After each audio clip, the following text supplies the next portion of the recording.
Seuraavaksi ääneen pääsee johtava tutkija Jaakko Lähteenmäki VTT:ltä.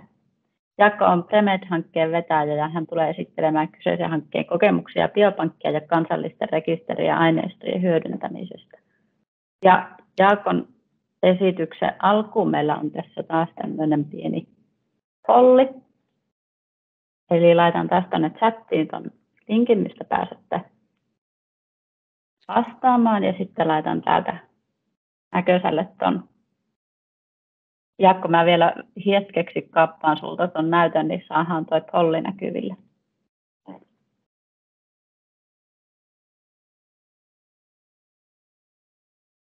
Eli taas tuttuun tapaan joko tuolta nyt näkyvä sivun yläreuna-osoitteesta www.menti.com ja tuolla koodilla tai sitten tuolta chatin linkistä suoraan voitte käydä vastaamassa tähän kysymykseen. Eli mistä olette hankkinut dataa käyttöösi esim. Tutkimuksen suorittamista varten. Ensimmäinen vastaus sinne jo pompsahti.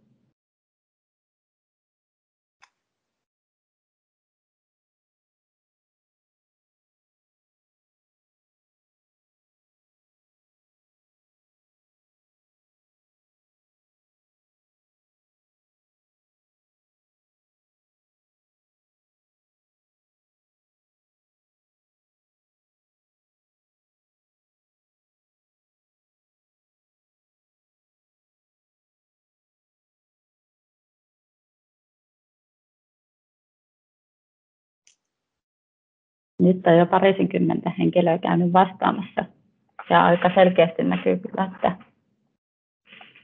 eniten on kerätty itse dataa tutkimuksen yhteydessä.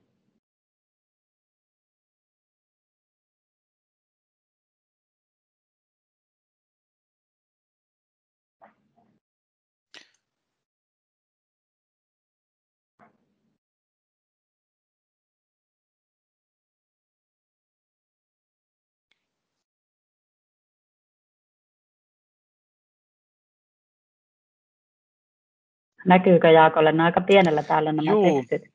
Joo, kyllä oikein mielenkiintoinen tulos. Ehkä odotettu osittain kyllä. Ja oli hienoa, että sai tilaisuuden tehdä tällaisen pikatutkimuksen tähän alkuun. Kiitokset siitä. Voidaan varmaan siirtyä sun esitykseen. Eiköhän tässä saatu aika kattava kuva jo. Joo, oikein hyvä ja kattava kuva tuli ja voin ehkä sitä kommentoida tuossa esityksen kuluessa vielä. Nyt pitäisi sun päästä jakamaan oman. Joo, näkyyköhän kalvot? Kyllä näkyy. Hyvä. Ja kuva näkyy vissiin myös ja ääni kuuluu, niin aloitetaan. Eli ensiksi kiitokset järjestäjille tilaisuudesta päästä tänne kertomaan kokemuksia Premed-hankkeesta. Ja olen tosiaan Jaakko Lähteenmäki VTT:ltä ja olen toiminut erilaisissa hankkeissa, jotka liittyy terveydenhuollon tietojärjestelmiin ja nyt sitten yhä enemmän sellaisissa hankkeissa, joissa pyritään hyödyntämään sosiaali- ja terveydenhuollon tietoaineistoja toisiokäytössä ja data-analytiikassa, tutkimuksessa ylipäätään. Ja tämä Premed-hanke on nyt yksi tällainen ja kerron siitä sitten tässä vähän tarkemmin kokemuksia. Eli Premedissä se lähtökohta on ollut tämmöinen niin kuin yrityskeskeinen siinä mielessä, että on lähdetty niin kuin miettimään, että miten voidaan tukea yrityksiä paremmin tässä datan hyödyntämisessä. Eli vasemmalla tässä näkyy nämä meidän hienot tietoaineistot, mitä Suomesta löytyy, josta ollaan ylpeitä ja mainostetaan tuolla kansainvälisillä foorumeilla ja niitä aktiivisesti käytetään tutkimuksessa, mutta ehkä yritysten osalta, niin kuin Maritankin esityksessä tuli ilmi, niin on vielä paljon haasteita ja perinteisesti lääketeollisuus, diagnostiikka, yritykset on hyödyntänyt näitä tietoja, mutta nyt yhä enemmän sitten on tarvetta myös terveysvaikutteiden elintarvikkeiden kehitystyössä ja erilaisten laitteiden ja sovellusten kehittämiset tarvitsevat dataa esimerkiksi tekoälymallien opettamiseen ja algoritmien kehittämiseen, ja myös terveyspalveluissa tietysti sitten niin kuin tämä prosessien toimivuuden tutkimus ja laadun seuranta, tämmöiset tarvitsee dataa. Ja tämä regulaatiopohja on varmasti suurimmalle osalle tuttu, nämä keskeisimmät lait, jotka liittyy ja mahdollistaa tiedon käytön, eli GDPR luo ne yleiset puitteet henkilötietojen käsittelylle ja mahdollistaa myös tiedon käsittelyn siis ilman suostumusta, eli toisiokäytössä silloin, kun se palvelee tällaista yleistä etua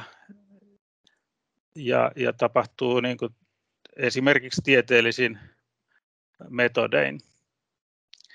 Ja toisiolaki sitten, mikä Suomessa on tämmöinen edistyksellinen laki ja monesta maasta vielä puuttuu, se täsmentää nyt tavallaan tähän GDPR:n päälle sitten näitä periaatteita, miten hyödynnetään, ja erityisesti Suomessa sitten luo puitteet tälle FinData-organisaatiolle. Sitten meillä on biopankkilaki, joka tuli jo aikaisemmin, ja siinä se säätelee sitten näytteiden ja niihin liittyvien tietojen keruusta. Ja biopankkilaissa on tietysti, siitä voidaan olla eri mieltä, että onko se toisiokäyttöä vai ei, koska siinä käsittely ja kerääminen perustuu tähän biopankkisuostumukseen. Mutta yhtä kaikki, niin biopankkidata on erittäin hyödyllistä ja tärkeää myös yrityksille. Tämä hanke tosiaan alkoi 2017 ja jatkuu vielä ensi vuoden huhtikuulle. Ja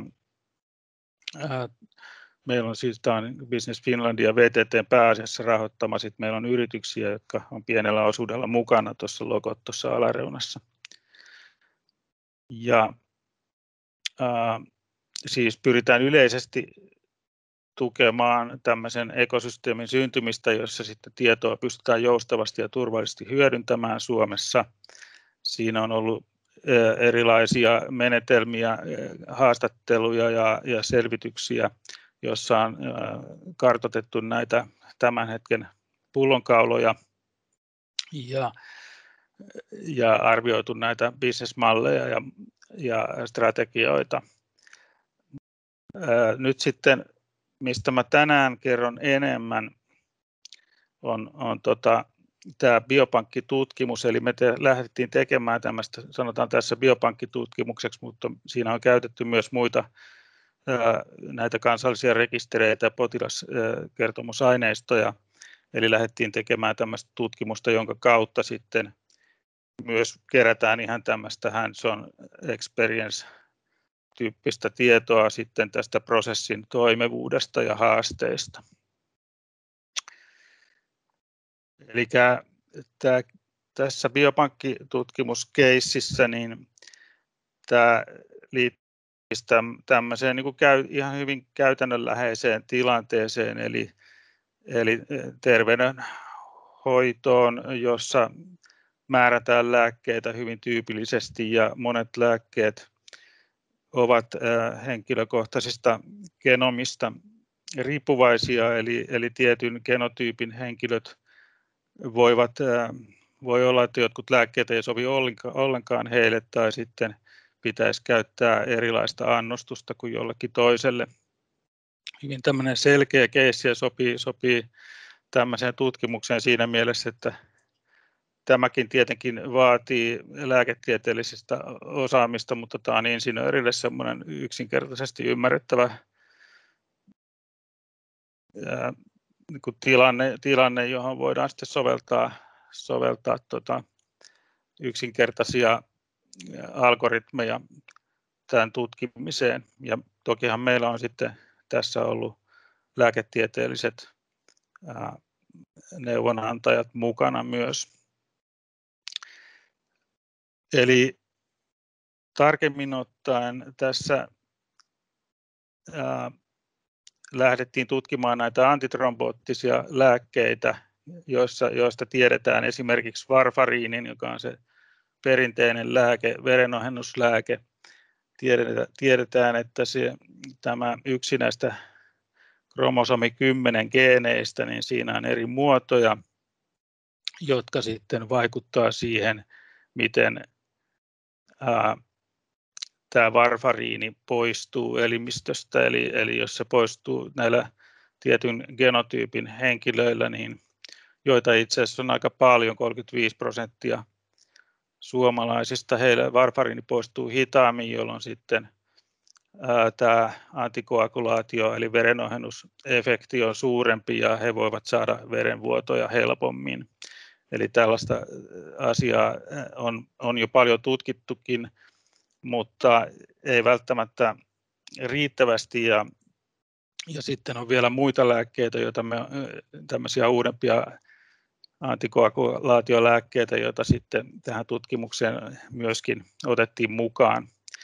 Eli tavoitteena oli niin kuin tutkia tätä riippuvuutta ja sitä, onko se sitten kliinisestä ja taloudellisesta näkökulmasta perusteltua testata henkilö ennen tämän lääkkeen määräämistä ja sitten säätää sitä lääkeannosta sen mukaisesti. Meillä on alustavia tuloksia, joita nyt sitten jo ollaan lähettämässä julkaistavaksi. Mulla ei niitä tuloksia ole tässä, mutta mä keskityn nyt enemmän tämän datankeruuprosessin kuvaamiseen. Eli tämä on siinä mielessä hyvä keissi, että tähän sisältyy hyvin monenlaista tietoa, genomidataa, jota nyt sitten, niin kuin kaikki ovat kuulleet FinGen-hankkeesta varmasti, niin biopankkeihin on sitä jo runsaasti tullut ja nyt sitten nämä meidän laskelmat osoitti, että olisi hyvä käyttää useamman biopankin dataa, jotta me saadaan niin kuin riittävästi niitä henkilöitä, joilta tämä genotyypitys on tehty ja otettiin sitten 3 biopankkia tähän mukaan. Vastaavasti sitten tarvitaan tätä fenotyyppidataa eli sitä tietoa niiden henkilöiden sairauksista ja laboratoriotuloksista ja lääkkeiden käytöstä. Ja sitä on sitten saatu potilaskertomustietoja biopankkien kautta, THL-rekisteritietoja THL:stä ja Kelalta sitten lääkkeiden ostotietoja. Ja erityisesti tuon varfariinin osalta niin laboratoriotiedot eli INR-mittaukset on hyvinkin keskeisiä ja niitä sitten haettiin vielä erikseen näistä laboratoriotietokannoista, jossa sitten on sekä perusterveydenhuollon että erikoissairaanhoidon kautta määrätyt laboratoriotulokset. Tässä on sitten tämmöinen kuva, joka ehkä pelottaa niitä, jotka ei ole tällaista tutkimusta vielä tehnyt. Siinä pollissa näkyy, että biopankkitutkimusta oli aika vähän tehty vielä tässä porukassa, että suurin osa hyödynsi näitä tosiaan itse varta vasten kerättyjä, siis niin kuin suostumuksen kautta kerättyä dataa, mutta tämä varmasti on kasvava osa myöskin tämmöistä biopankkitutkimusten tekeminen. Ja tämä nyt tietysti saattaa hiukan pelottaa, mutta tämä asia on tietysti menossa nyt eteenpäin ja voi olla jo tällä hetkellä, kun näitä hakemuksia tehtiin 2019, eli viime vuonna, niin nyt on jo sen jälkeen tietysti tullut FinData käyttöön, mutta toisaalta FinData ei taas sitten palvele biopankkeja ainakaan tällä hetkellä vielä, joten siinä on haasteita. Mutta tämä kuvaa nyt sen prosessin, että tavallaan mitä vaiheita tähän meillä liittyy. Eli tässä se keskeinen ajatus oli, että biopankit katsoo ne henkilöt, joilta genotyypit löytyy ja he yhdistävät sitten, tekevät oman kohorttinsa ja liittävät siihen nämä rekisteritiedot ja toimittavat sitten meille kukin oman osakohorttinsa ja VTT sitten yhdistää sen. Että tässä oli se prosessi ja tämä alkoi sillä, että haettiin eettinen lupa, se vaadittiin, vaikka ei kerätä mitään. Käytetään olemassa olevaa dataa, mutta silti Helsingin biopankin prosessissa on tämmöinen vaihe, eli haettiin lupa sieltä, sitten sen jälkeen tehtiin hakemukset erikseen kuhunkin biopankkiin, THL:lle, Kelaan. THL-luvalla sitten myöskin nuo laboratoriotiedot saatiin. Ja sitten täällä biopankkeissa muodostettiin se kohdejoukko, sitten kun se lupahakemus oli hyväksytty, niin he pääsivät muodostamaan kohdejoukkoa. Tosin sitten tämä pystyi sitten etenemään vasta, kun päätökset rekistereistä oli tehty, eli kaikkien biopankkien osalta ei päästy etenemään ennen sitä. Eli siinä hurahti semmoinen puolisen vuotta tuossa THL:n luvassa. Sitten jatkettiin sillä lailla, että biopankit tekivät nämä pyynnöt näihin rekistereihin ja sieltä sitten saatiin nämä pyydetyt tiedot, yhdistettiin tiedot biopankkeissa. Siellä käytettiin hyväksi aikaisempia FinRiski Terveys 2011 tietoja THL:ssä muun muassa tähän ja tietoalastietoja sitten Helsingin biopankissa ja Auriassa. Ja sitten toimitettiin tämä meille nämä 3 aineistoa ja me yhdistettiin ne sitten käyttöömme. Eli tämä oli semmoinen niin kuin 15 kuukauden harjoitus yhteensä. Ja tässä on vielä tämmöinen niin kuin esitys tästä, miten tämä eteni niin kuin aikataulullisesti. Ja tässä tosiaan alkoi silloin 2019 tammikuussa tehtiin näitä hakemuksia ja sitten tämän vuoden huhtikuun tai toukokuun alussa sitten oltiin viimeisetkin toimitukset tuli meille ja oli yhdistetty sitten tämä koko kohortti. Eli tässä näkyy näitä muun muassa se, että tässä on erilaisia käytäntöjä myöskin biopankeissa, eli toistaiseksi, eli esimerkiksi Auriasta tuossa on tuommoinen oranssi aurinko, niin se tarkoittaa tämmöistä datan toimitusta meille osatoimituksena, eli meidän sopimus heidän kanssa sitten mahdollisti sen, että me saatiin osa heidän omia näitä tietoalastietoja käyttöömme, joka oli tietysti hirveän hyödyllistä, koska me pystyttiin rakentamaan sitten sen perusteella sitä datapipelineia valmiiksi.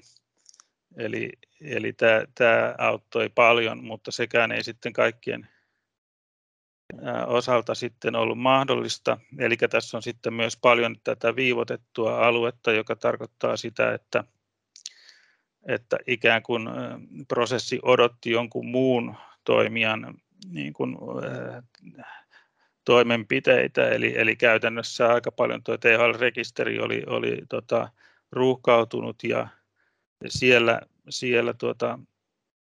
sitä päätöstä tarvittiin sitten taas, että pystyttiin etenemään muuten. Mutta yhtä kaikki, niin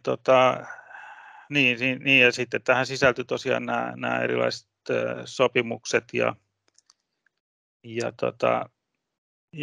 niissä myös sitten vähän ajallisesti eri lailla mutta tosiaan sitten tämän vuoden toukokuussa päästiin käsittelemään sitä koko aineistoa.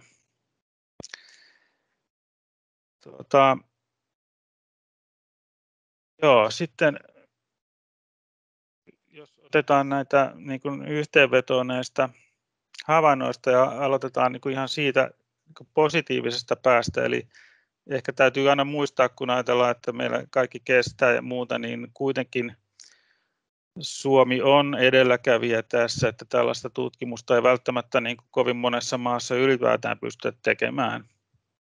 Jo ihan teknisestikin tietysti meidän henkilötunnus on yksi mahdollistaja ja sitten kuitenkin aika hyvässä järjestyksessä oleva data ja sen systemaattinen kerääminen niin kuin on isoja mahdollistajia tässä ja se täytyy muistaa.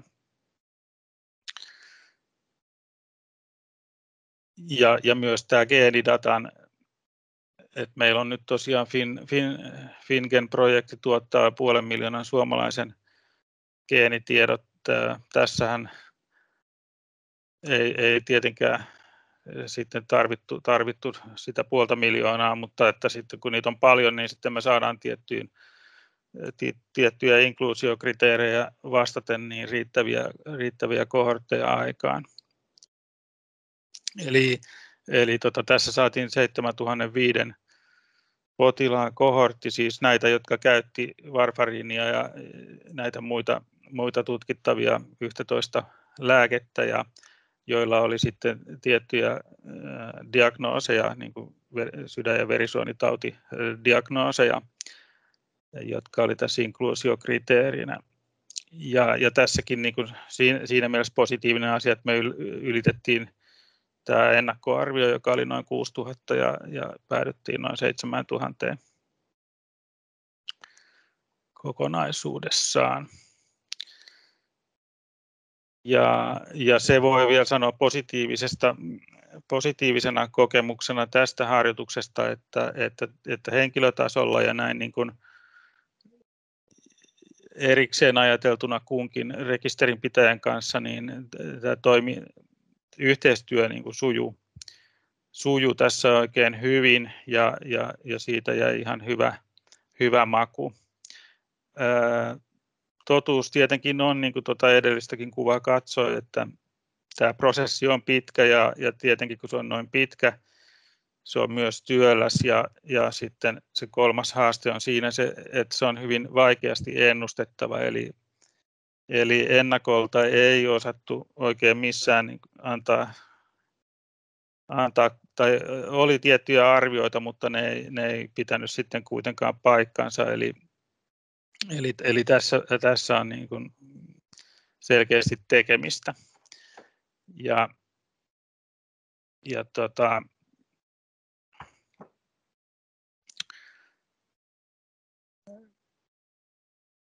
sitten tietysti näihin haasteisiin liittyy myös se, että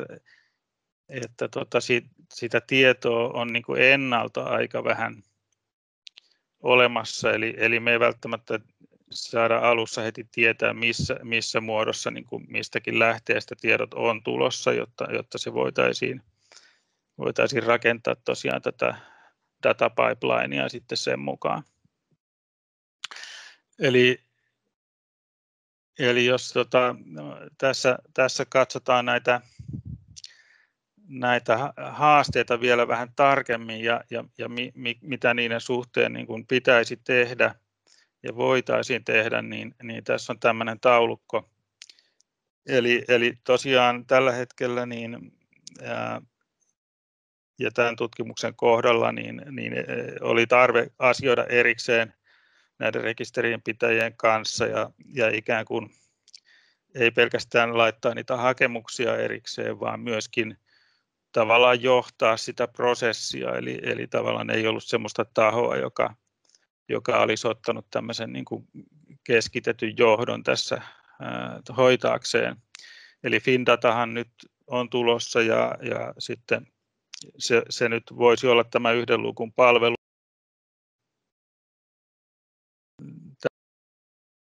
Siinä vielä täysin muuttunut varmaankaan, mutta on semmoinen keskeinen toive ainakin itsellä, että ne biopankit tulisi mukaan siihen jotenkin, että sitä kautta voisi tehdä sen yhden hakemuksen yhteen paikkaan. Ja tietysti tämä prosessin pituus, se liittyy samaan asiaan, eli tämän palvelun, yhden lukun palvelun kehittäminen on se ratkaisu mun nähdäkseni tuohonkin. Sitten on varmaan jotakin semmoisia käytäntöjä, jotka ei välttämättä laissa niin kuin ole määritelty tarkasti ja näissä viranomaislupakäytännöissä, joissa sitten vaan on tietynlainen käytäntö ollut ja sitä sovelletaan edelleen. Eli esimerkiksi se on mielenkiintoista, että edelleen tarvitsee tehdä tällaisia henkilökohtaisia tietosuojasitoumuksia. Ja sehän ei niin kuin oikeastaan yritystoiminnassa ja tämmöisen isomman organisaation toiminnassa niin kuin missään muualla oikeastaan ole enää, vaan organisaatio tekee sopimuksia ja ei tarvita henkilökohtaisia sitoumuksia. Eli organisaatio huolehtii siitä, että heidän henkilönsä ovat sitten taas muulla tavalla sopimussuhteessa siihen organisaatioon, joka tekisi sitä asiasta paljon jouhevampaa. Esimerkiksi jos nyt pitää vaikka saada uusi henkilö tutkimusryhmään, niin sitten pitää tehdä muutoshakemuksia näille rekisterinpitäjille. Eli tämä mun käsittääkseni ei ole mikään niin kuin regulaation kautta välttämättömyys, vaan ikään kuin käytäntö, joka mahdollisesti voitaisiin muuttaa. Sitten on tietysti näitä tiettyjä yhteensopivuusongelmia näissä datarakenteissa, ja me selvästikin tarvittaisiin tämmöistä toisiokäyttöä tukevaa yhteistä tietomallia, että meillä on toki diagnoosikoodit ja sellaiset on yhteneväisiä, mutta sitten niissä tietorakenteissa on paljon myös eroja. Se, että suuri osa tiedosta on vapaana tekstinä, se on tietysti tunnettu asia ja nyt on näitä vapaan tekstin käsittelyajatuksia ja menetelmiä, joilla sitten siitä voidaan löytää, voidaan niin kuin rakenteistaa ja jälkeenpäin selvittää, mistä esimerkiksi diagnoosista on kyse, jos se on vapaana tekstinä, mutta itse näen, että se on tärkeä juttu, mutta vielä tärkeämpi niin kuin olisi saada se tiedon kirjaaminen jo siellä, missä se syntyy niin kuin sellaiseksi, että se on koodattua tietoa, ja sitähän uudet potilaskertomusjärjestelmät jo hyvin tukee, että se on aika paljon kiinni enää sitten käyttötavasta ja siitä, miten tietoa sinne syötetään. Ja sitten vielä tämä turvallinen käyttöympäristö, joka meillä ei nyt tuossa projektissa vielä ollut käytössä, mutta Findatalla semmoinen on jo olemassa, ja siihen on tämmöinen määrityskin tehty ja jaettu käyttöön, eli siinä tietenkin voi tulla haasteita sen perusteella, mitä nyt tiedetään siitä, eli että onko se tarpeeksi joustava, esimerkiksi jos tarvitaan teholaskentaa tai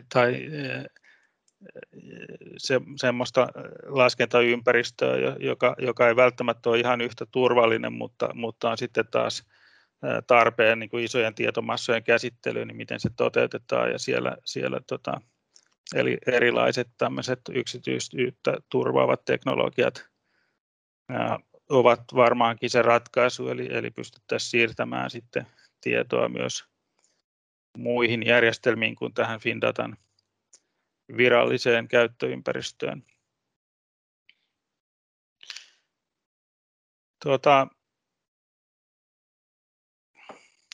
Jos mä menen sitten tähän yhteenvetoon, eli kun tässä työpajan aiheenakin on ollut tämä regulaatio ja sen niin kuin esteet, mä itse näen niin, että GDPR esimerkiksi on niin ison ponnistus ollut, että meidän pitää niin kuin ajatella, että se tuskin sitä nyt lähdetään muuttamaan, eli se täytyy niin kuin ajatella, että se on kuitenkin pohjana ja ei muodosta estettä tälle datan hyödyntämiselle, tai ainakin niin, että meidän pitää sovittaa se meidän datan käyttö sillä lailla, että se on linjassa tämän GDPR:n kanssa, ja selvästikin sitä lain tulkintaa pitää ohjeistaa paremmin, jotta se on yhtenäistä ja sovelletaan samalla lailla. Ja niin kuin tuossa edellisessä taulukossa oli, niin näen, että enemmänkin kuin regulaatiosta, niin nämä haasteet tällä hetkellä tulee siitä tätä hyödyntämistä tukevasta infrastruktuurista ja siihen liittyvistä palveluista, eli niihin pitää nyt selkeästi enemmän panostaa. Sitten yksi asia, mitä ei ole vielä kovin pitkälle viety, on se, että voitaisiin saada tämmöistä kunnollista toisiokäyttöä maarajojen yli, eli varsinkin jos tutkitaan harvinaissairauksia ja muutenkin, jotta saadaan niin kuin riittävän isoja kohortteja, niin olisi hyvä pystyä hyödyntämään data-aineistoja eri maista. Ja siihen nyt mainostan ihan tätä, ehkä suurin osa on kuullutkin tästä Sitran vetämästä isosta eurooppalaisesta hankkeesta, jossa sitten tullaan luomaan pohjaa alkaen ensi vuonna tälle toisiokäytön hallintomallille niin kuin Euroopan tasolla ja sitten vastaavasti tiedon yhteensopivuudelle ja sitten sille infralle, miten se toteutetaan. Ja sen pohjalta sitten voi tulla uutta EU-lainsäädäntöäkin, tai tämä hanke saattaa tukea sitten myöskin sitä.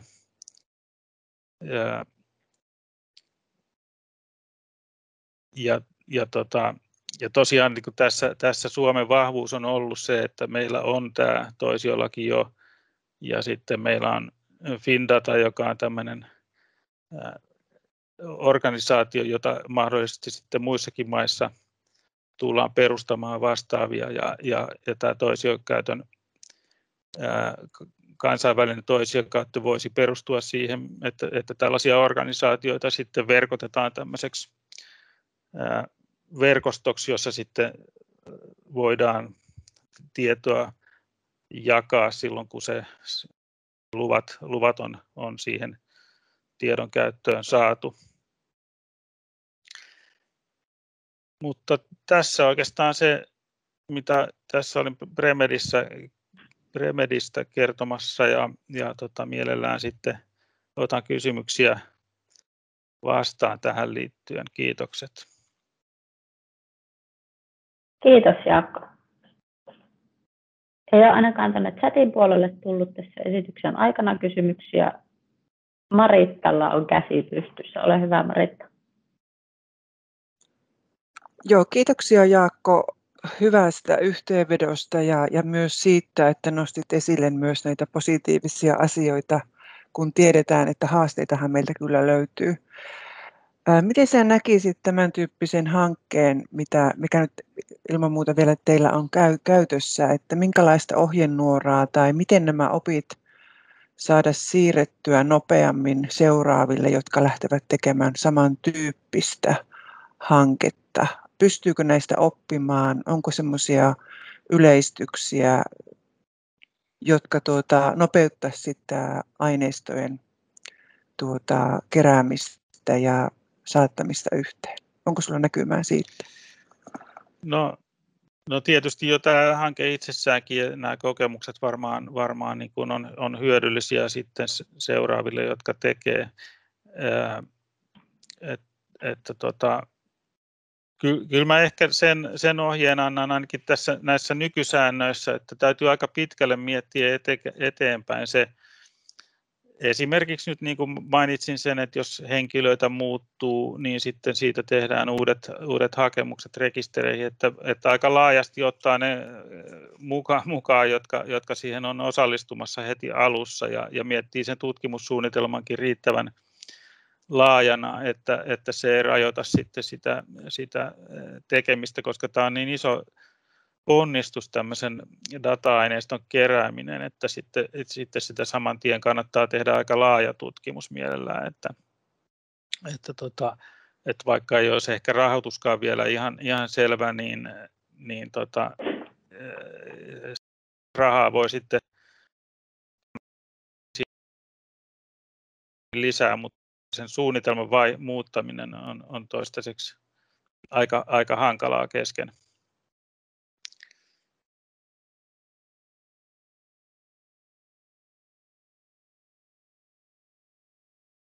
Kiitoksia. Voidaan jatkaa keskustelua sitten tuossa webinaarin loppupuolella vielä, eli jos teillä tulee aiheeseen liittyen kysymyksiä, niin voi kirjoittaa tuonne chattiin tai sitten pitää mielessä ja nostaa esille sitten webinaarin loppuun. Mutta tässä vaiheessa voitaisiin siirtyä eteenpäin. Ja seuraavaksi meillä on hankejohtaja Pentti Jaakko DigiFinlandilta, joka monille varmaan on tuttu entisellä nimellään Sotedigi Oy, nykyisin toimii nimellä DigiFinland. Ja hän tulee kertomaan meille kokemuksista Kainuun soten tietojohtamisen pilotista. Pentti, ole hyvä. Sieltä tuli kalvot näkyville. Joo, kiitoksia. Laitetaanpa tuosta vielä. Noin, nyt pitäisi näkyä slaidi. Eli nimeni on Jaakko Pentti, etunimi on Jaakko ja sukunimi on Pentti. Tehdään tämmöinen tarkennus. Ja sitten yhtiön nimi on nykyisellään DigiFinland Oy. Eli ajattelin nyt, vaikka tässä on aika rajoitetusti, niin käyttää hetken alkuun siihen, että kerron vähän DigiFinlandista, koska oletan, että se ei ole kaikille tuttu, ketä me olemme, mitä me teemme, ja sen jälkeen sitten käyn läpi tätä toisiokäytön lain testaamisen nimellä kulkenutta pilottiprojektia, joka tehtiin siis Kainuun sote-kuntayhtymän kanssa. Eli näin ja koitan juosta läpi aika ripeästi, koska aika on rajallisesti. Mutta DigiFinlandista sen verran, että yhtiö varsinaisesti syntyi tämän vuoden helmikuun alussa, kun Sotedigi ja Vimana yhdistettiin. DigiFinland oli jo aikaisemmin varattu Sotedigin varatoiminimeksi, ja sitten tällä nimellä noin niin kuin virallisesti aloitettiin sitten lokakuussa, jonka jälkeen on lanseerattu sitten DigiFinland-yhtiötä ja ilmettä vähän muuttuneena. Olemme edelleen 100% valtion omistama erityistehtäväyhtiö ja toiminta nyt rahoitetaan pääosin valtion rahoituksella seuraavina vuosina ja omistajaohjaus on valtiovarainministeriössä, sisältöohjaus sitten vastaavilla substanssiministeriöillä ja tässä erityisesti sosiaali- ja terveysministeriö, VM ja sisäministeriö.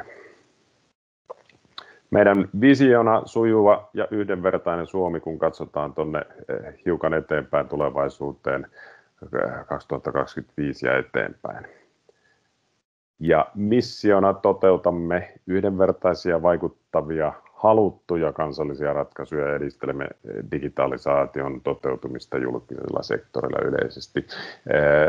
Tarkoittaa siis sitä, että laajemminkin julkisella sektorilla Sotedigi nimensä mukaisesti aikaisemmin keskittyi tietysti sote-sektoriin. Vimanassa oli enemmän tämä laaja-alaisuus mukana ja nyt yhtenä yhtiönä sitten palvelemme oikeastaan koko julkista sektoria. Me ollaan määritelty nyt uudet arvot yhtiölle. Asiakaslähtöisyys, aivan keskeinen asia kaikessa mitä tehdään. Kunnioitus, luotettavuus rohkeasti ja myöskin ketterästi saavuttaen tuloksia. Tämä on tietysti erityisen tärkeää, että saamme tuloksia aikaan, konkreettisia tuloksia. Ne tehtäväkokonaisuudet, varmasti kaikille tuttu on omaolo.fi-palvelu, päivystysapu 116, 117 ja sitten oikeastaan tämä koronaan liittyvä tekeminen. Kevään jälkeen tässä on niin kuin, oikeastaan tarve räjähdysmäisesti kasvanut ja koronaoirearvio tuotettiin hyvin pikaisesti kevään aikana ja taitaa olla 6 tai 17 päivitystä siihen tehty sen jälkeen. Ja tietysti tämä on niin kuin paljon ohjelmien tekemistä. Mutta sitten me edistetään myöskin yleisesti ottaen yhteentoimivuutta, tiedon liikkuvuutta. Meillä on lähtenyt liikkeelle sähköisen arkistoinnin projekti ja yhteentoimivuusfoorumi, integraatiota, yhteentoimivuutta yleisesti ottaen. Ja sitten tämä tontti, tiedolla johtaminen tai tietojohtaminen ja tiedonhallinta, josta itse olen vastuussa. Me ollaan hyvin vahvasti mukana sote-sektorilla tämän Virta-hankkeen puitteissa, Aurora AI-ohjelmassa pelastustoimen tietojohtamista ollaan lähdetty kehittämään yhdessä sisäministeriön pelastusosaston kanssa ja meillä on myöskin tietojohtamisen alustaa rakenteella. Ja sitten me ollaan myöskin mukana muun muassa DVV:n tekemisessä ja sisäministeriön pelastustoimen tekemisessä laajemminkin ja resurssoitu sitä tekemistä heille. Meitä on noin 60 juuri nyt ja pikkuhiljaa sitten olemme tässä kasvamassa hyvin hillitysti. Teemme laajasti yhteistyötä kumppaniverkoston kanssa ja pyrimme olemaan hyvin joustavia ja tietysti tänä päivänä virtuaalisesti tehdään, mutta myöskin normaalistikin me ollaan aika lailla hajallaan ympäri Suomea ja pääkonttori meillä on siellä Kuntatalossa Helsingissä. Hyvä. Sitten tähän Kainuun pilottiin. Tämähän on ajoittu siis 2019 keväällä alkaen ja ulottui sitten sinne syksyyn ajassa jälkeen sote-uudistuksen kaatumisen, jolloin sitten sekä Sotedigi että Vimanan toimintaa rajattiin aika tiukasti, mutta todettiin kuitenkin ja saatiin lupa, että tehdään tämmöinen tiivis pilottiprojekti. Juuri sen jälkeen, kun tämä sote-tiedon toisiokäytön laki tuli hyväksytyksi ja voimaan, ja oikeastaan motiivi tälle pilotille oli sitten myöskin koeponnistaa sitä lakia ihan käytännössä. Tavoitteena tässä oli, tai lähtökohtana ensinnäkin sote-järjestäjän tietojohtamisen tarpeet perustuen jo 2018 keväällä tehtyyn työhön, sote-järjestäjän tietomallityöhön, joka siis hyvin vahvasti tehtiin alueellisena yhteistyönä. Tavoitteena oli testata koko prosessi tämmöisten tietotuotteiden rakentamiseen liittyen ja myöskin luoda mahdollisimman geneerinen malli, jotta se on sovellettavissa laajasti kansallisesti. Ja meillä oli sitten hyvin rajattu skooppi tekemiselle ikäihmisten palvelut ja siellä yli 75-vuotiaat. Tehtiin kustannuslaskentaa, tarkasteltiin palveluintegraatiota ja ennen kaikkea sitten testattiin tätä toissijaisen käytön lakia ja millä tavalla se sitten käytännössä soveltuu tähän. Toteutus aloitettiin toukokuun alussa ja käytännössä sitten sinne lokakuulle meni loppuseminaareineen. Eli hyvin tiivis projekti, kesälomat vielä siinä välissä. Lähtökohtana tässä oli se, että kaikki tämä tekeminen tavallaan pitää nojata siihen tässä tapauksessa nyt Kainuun sote-kuntayhtymän strategiaan niin, että se palvelee sitä strategiaa, strategisia tavoitteita. Ja me käytettiin tämmöistä canvas-mallia myöskin siihen dialogiin ennen kaikkea kuntayhtymän johdon kanssa ja substanssiasioiden kanssa, jotta pidettiin kirkkaana mielessä se, että mitä tavoitellaan ja millä tavalla sinne päästään. Ja käytännössä tehtiin tämmöinen hypoteesi-canvas-malli siitä toiminnasta, toisin sanoen mitä on ne hypoteesit, tavoitteet, päätösten tekijät ja niin edelleen. Ja tässä itse asiassa nyt keskeinen tavoite tämän harjoituksen osalta oli sitten se, että mikä on myöskin Kainuun sote-kuntayhtymän strateginen tavoite, että osallistuva ikäihminen asuu omassa kodissaan verkostonsa sekä tarpeenmukaisten palvelujen turvin. Ja tavallaan miten sinne päästään ja miten tietojohtamisella pystytään tukemaan tätä tavoitetta. No käytännössä tämä toteutettu tietotuote muodostui kaikista rajauksista huolimatta kuitenkin varsin laajaksi ja ihan noin toteutusmielessä tämä lähti sitten käsitemallityöstä ja sitten rakennettiin tietovarasto, jossa sitten tauluja, näkymiä ja sitten tehtiin käytännössä visualisaatiot raportit tai visualisaatiot, jotka on siis nykyään tämmöisiä dynaamisia, joita sitten voidaan niin kuin, tarpeen mukaan hyödyntää. Ja lisäksi toteutettiin koneoppimisen tämmöinen ennustemalli. Kerron siitä vielä lyhyesti tuossa lopussa. Arkkitehtuurimielessä en mene tähän teknologiaan sen enempää, mutta huomioarvoinen tässä oli se, että tähän ei investoitu euroakaan, vaan hyödynnettiin Kainuun soten olemassa olevaa infraa. Ja ehkä niin kuin tärkein juttu tässä on se, kuinka me sitten huomioitiin myöskin tämä niin kuin tietosuoja-asiat. Toisin sanoen, kun lähdejärjestelmistä siirrettiin data sinne tietovarastoon, niin sen jälkeen tehtiin yksisuuntainen pseudonymisointi ja sen jälkeen vielä anonymisointi sillä tavalla, että sitten myöskin arvioitiin sitä jäännösriskiä niistä lopputuloksista.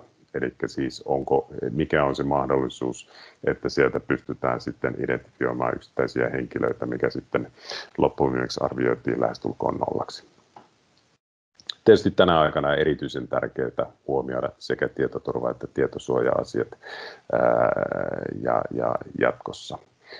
Tosi tärkeä juttu. Ja pyrittiin tekemään tämäkin niin kuin hyvin huolella.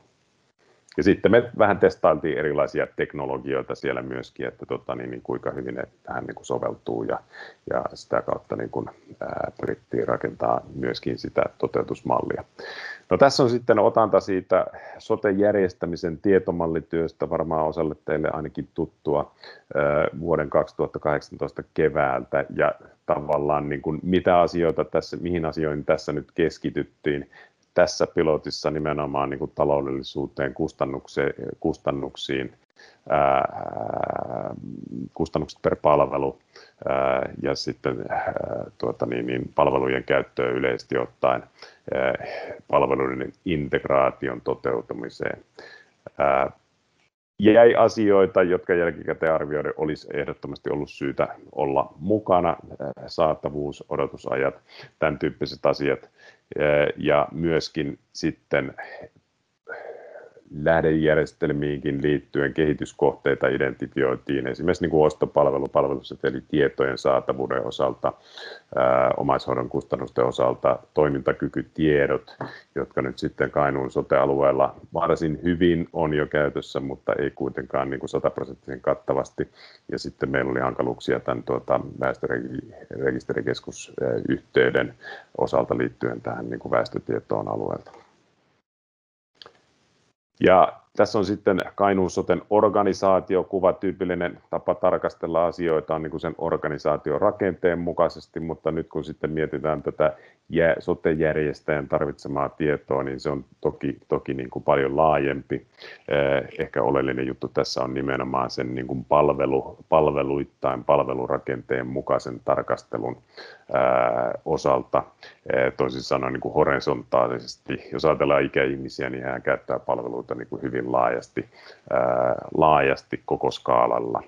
Ja sitä tarkastelua tässä pyrittiin tuomaan nimenomaan esiin. Ja sitten minulla on muutama raportointi tai visualisaatio esimerkki nyt liittyen niihin lopputulokseen, että millä tavalla, ja tässä nyt ei ole oleellista niin kuin pystyä lukemaan jokaista lukua, mitä näissä seuraavissa kalvoissa näkyy. Nämä on niin kuin esimerkkejä, euro per asukaskustannukset ja kuinka ne jakautuu siellä niin kuin maakunnan alueella kunnittain. Ja tästäkin voidaan heti huomata, että siellä on huomattavia eroja kunnittain.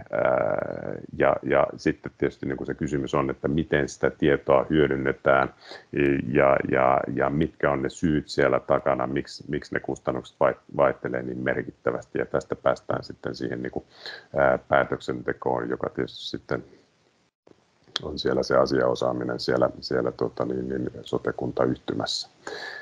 Ja tässä on tietysti niin kuin monia tapoja tarkastella näitä asioita. Sitten tietysti niin kuin voidaan ja pitää tarkastella kustannuksia euro per asiakas palveluittain ja kunnittain, miten ne kustannukset vaihtelee siellä maakunnan alueella sitten kunnittain per palvelu ja sieltäkin selkeitä ja merkittäviäkin eroja huomattiin ja sitten edelleen se että mitä on ne juurisyyt siellä takana ja niille kenties pitäisi voida tehdä.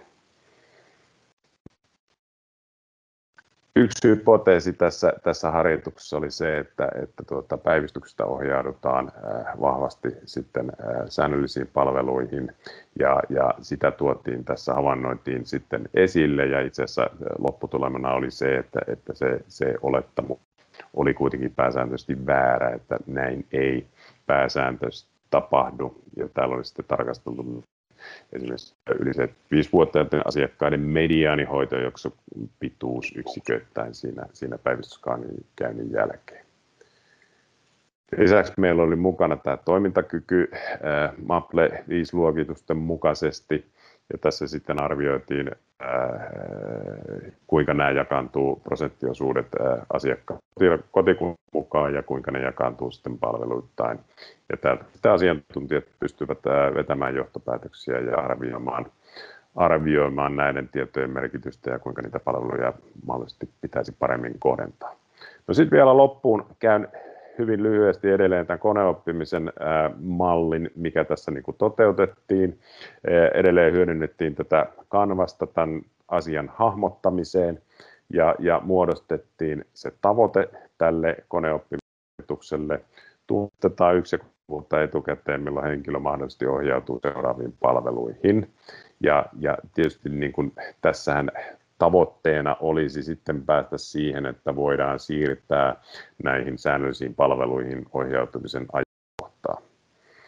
Ja sitten on tietysti se kysymys, että mitä ne mahdolliset interventiot voisivat olla. Ja tämän harjoituksen lopputuloksena tämä malli tunnisti hyvinkin luotettavasti 375 asukasta, jotka ovat riskissä ohjautua säännöllisiin palveluihin seuraavan 12 kuukauden kuluttua. Ja sitten tietysti se kysymys on siitä, että mikä se riski on, ja mikä se mahdollinen interventio voisi olla. Tässä tullaan toki sitten siihen, että mihinkä myöskin tämä toisiolaki antaa mahdollisuuden, ja tulkinta on nyt se, että tavallaan niin kuin tämmöisen niin kuin lopputuloksen avulla emme voi lähteä suoraan kontaktoimaan niitä ihmisiä. Me emme tässä harjoituksessa toki niin kuin tunnistaneet heitä ihmisiä henkilötasolla, vaan niin kuin ryhmänä tämä malli tunnisti 375 asukasta. Mutta että mahdollisuuksia tässä olisi, ja tietysti sitten sen mukaan, että mitä se mahdollinen interventio olisi, niin valitaanko suppeampi vai laajempi kohdejoukko. Ja joka tapauksessa näkisin niin, että kun meillä tätä dataa on kuitenkin sittenkin niin kuin hyvin olemassa rakenteessa muodossa, niin siellä on niin kuin valtava potentiaali just tämmöisellä niin kuin mallinnuksella katsoa tilannetta eteenpäin ja tunnistaa sitä palvelutarvetta eteenpäin ja miettiä, että millä siihen palvelutarpeen muodostamiseen voidaan vaikuttaa. Ja tässä on minusta niin kuin iso potentiaali meillä yleisesti ottaen liittyen nyt sitten niin kuin, tietojohtamisen kehittämiseen koko valtakunnassa. Edellyttää sitä, että se perus kunnossa ja tavallaan se data on hallussa. Ja tietysti nykyisellään se iso haaste on siinä, että data pääsääntöisesti on niin kuin hyvinkin hajallaan eri paikoissa, eri järjestelmissä, jotka ei ole niin kuin harmonisoitu. Toki siellä on niin kuin paljon projekteja menossa, joilla siihen tullaan vaikuttamaan. Kainuun sote-tapauksessa tietysti järjestelmät oli jo niin kuin, konsolidoitu. Mutta toki siellä on niinku aina sitten, kun lähdetään katsoa sitä dataa, niin siellä on niinku hyvin paljon eri käytäntöjä eri kunnissa, kuinka sitä dataa sinne järjestelmään kirjataan, olkoonkin, että se on niinku tässä tapauksessa sama järjestelmä. Mutta tässä nyt hyvin tiiviisti paketoituna suunnilleen annetun aikaraamin puitteissa sekä niinku Digifinlandista yleisesti, että sitten tästä Kainuun sote tehdystä pilottiprojektista, joka oli siis hyvin rajallinen sekä niin kuin kalenteriaika mielessä, että sitten myöskin sen suhteen, että paljonko tähän käytimme rahaa. Eli me siinä hetkessä sitä aikaa, jolloin myöskin niin kuin yhtiöiden tehtäviä ja tulevaisuutta omistajan toimesta harkittiin, ja nyt ollaan sitten hyvinkin toisenlaisessa tilanteessa jo ja DigiFinland Oy-toiminimen alla. Kiitoksia. Kiitos Jaakko. Hieno esimerkki kyllä siitä, että miten tosiaan niin kuin rajallisessakin ajassa voidaan saada hyvin lupaavia ja mielenkiintoisia tuloksia. Onkohan yleisölle Jaakolle kysymyksiä?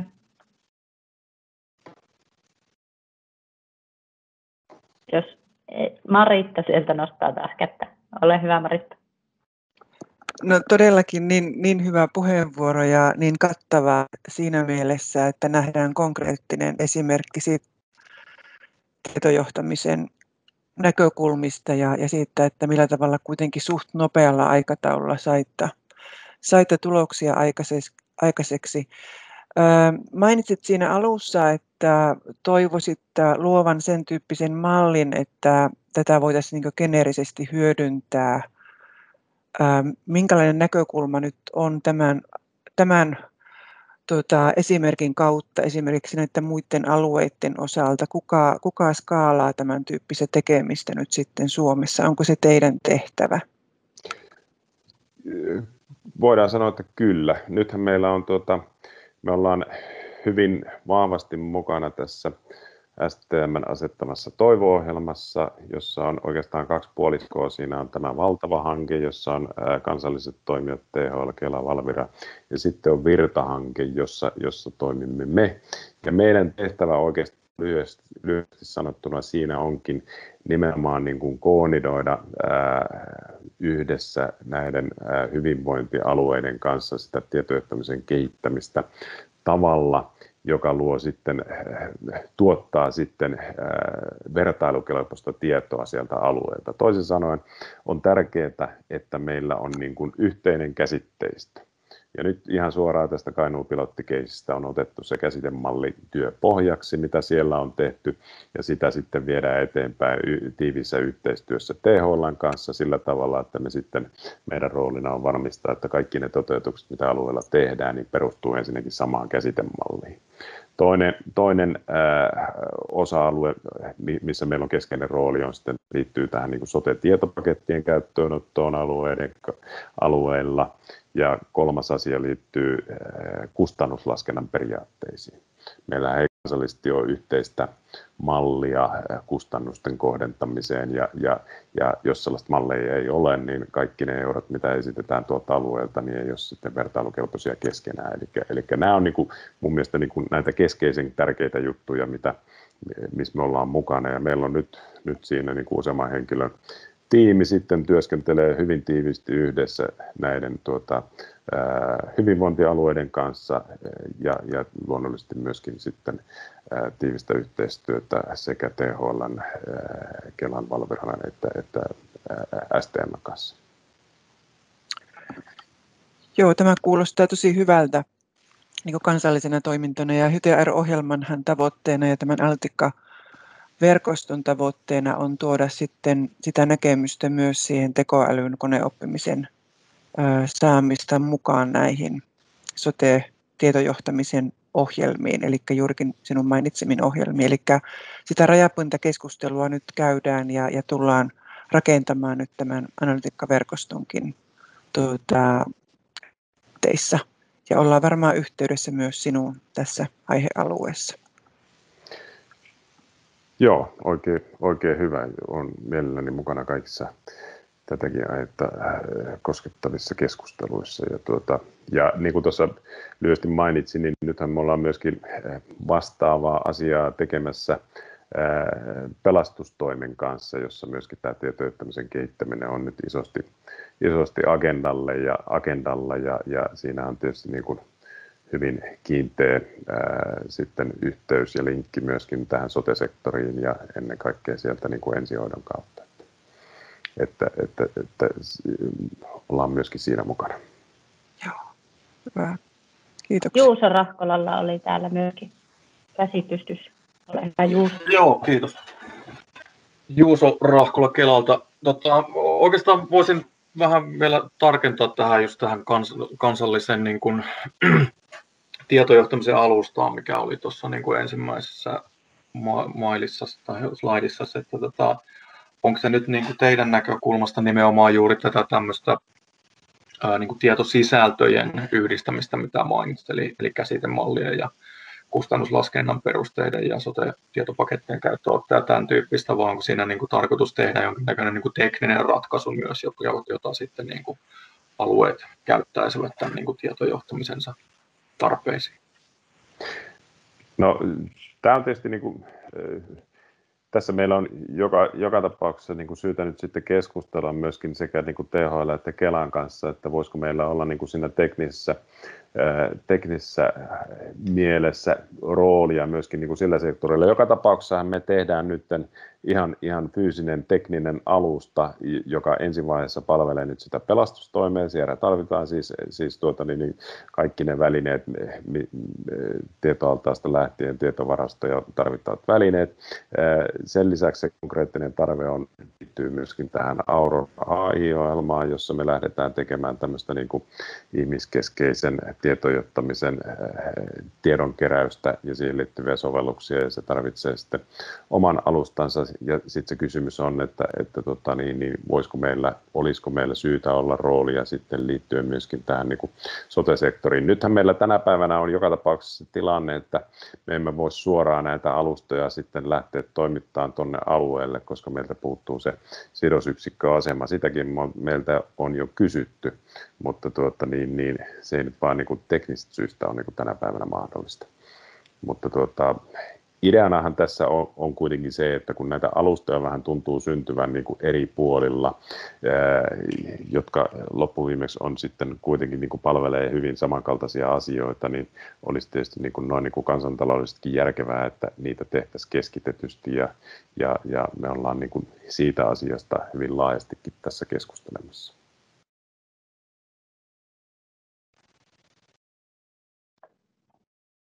Kiitoksia. Nyt voitaisiin siirtyä päivän ohjelmassa eteenpäin. Kiitoksia Jaakolle ja jatketaan tosiaan keskustelua vielä tuolla webinaarin loppupuolella. Kiitoksia. Seuraavaksi meillä tosiaan on puheenvuorossa Juha Pajula, joka tulee kertomaan meille EU-hanke Midaksen kokemuksia byrokratiahaasteista data-analytiikassa. Eli päästään laajentamaan vähän kansainväliseen näkökulmaan. Juha, ole hyvä. Joo, pikku hetki. Mä tässä järjestän vähän mun ruutujani vielä. No niin. On näitä näyttöjä vähän paljon, niitä aina vähän säätä. Noin. Näettekö te mun ruudun? Näettekö te mut? Kyllä näkyy. Nähdään ruutu ja sinut ja ääni kuuluu. Elikkä tosiaan tulin tänne juttelemaan tästä IDA-projektista. Taustana on VTT Research Scientist-tittelillä eli tutkija. Olin MIDAS-projektissa VP5 vetäjänä, eli visualisointityöpaketti oli kyseessä. Työpaketin päätavoite oli tuottaa käyttöliittymä ja visualisoida niitä tuloksia, mitä projektin eri partnerit ja komponentit tuotti. Tämä oli tämmöinen 4,5 miljoonan kokonaisbudjetilla oleva EU-projekti, jonka tavoitteena oli tosiaan tuottaa päätöksenteon tukimenetelmiä terveysalan päätöksentekijöille. Vähän vaikea kääntää tuo Health Policy Making, Health Policy Decision Makers suomeksi. Ja tässä tehtiin vähän niin kuin proof of concept ratkaisua, että miten erinäköistä dataa voitaisiin hyödyntää, ja sitä koitettiin tähän melko yleisellä tasolla. Ja siinä VTT:llä oli sitten oma roolinsa sen loppukäyttöliittymän tekemisessä. Ja tämä sai alun perin EU-projektin hakuvaiheessa, niin tämä projektin hakemus sai 15/15 pistettä, joka nyt sitten ehkä tässä kun päästään tämä esitys loppuun, niin voidaan huomata, että siitä huolimatta voi olla haasteita. Taustana sen verran, että projektissa tosiaan oli aika laajalla skaalalla pitkin Eurooppaa partnereita. Meillä oli Espanjasta, käytännössä Baskimaasta, Irlannista, Pohjois-Irlannista, Suomesta, Belgiasta ja Sloveniasta porukkaa mukana. Ja tässä tehtiin 4 pilottia samalla platformilla, eli Suomen pilotti, Baskimaan pilotti, Pohjois-Irlannin pilotti ja Irlannin pilotti. Jokaisessa oli täysin erilainen tutkimuskysymys, täysin erilainen aihe Ja meidän tavoite oli tehdä semmoinen platformi, jolla pystyttäisiin niin kuin kaikkia näitä palvelemaan.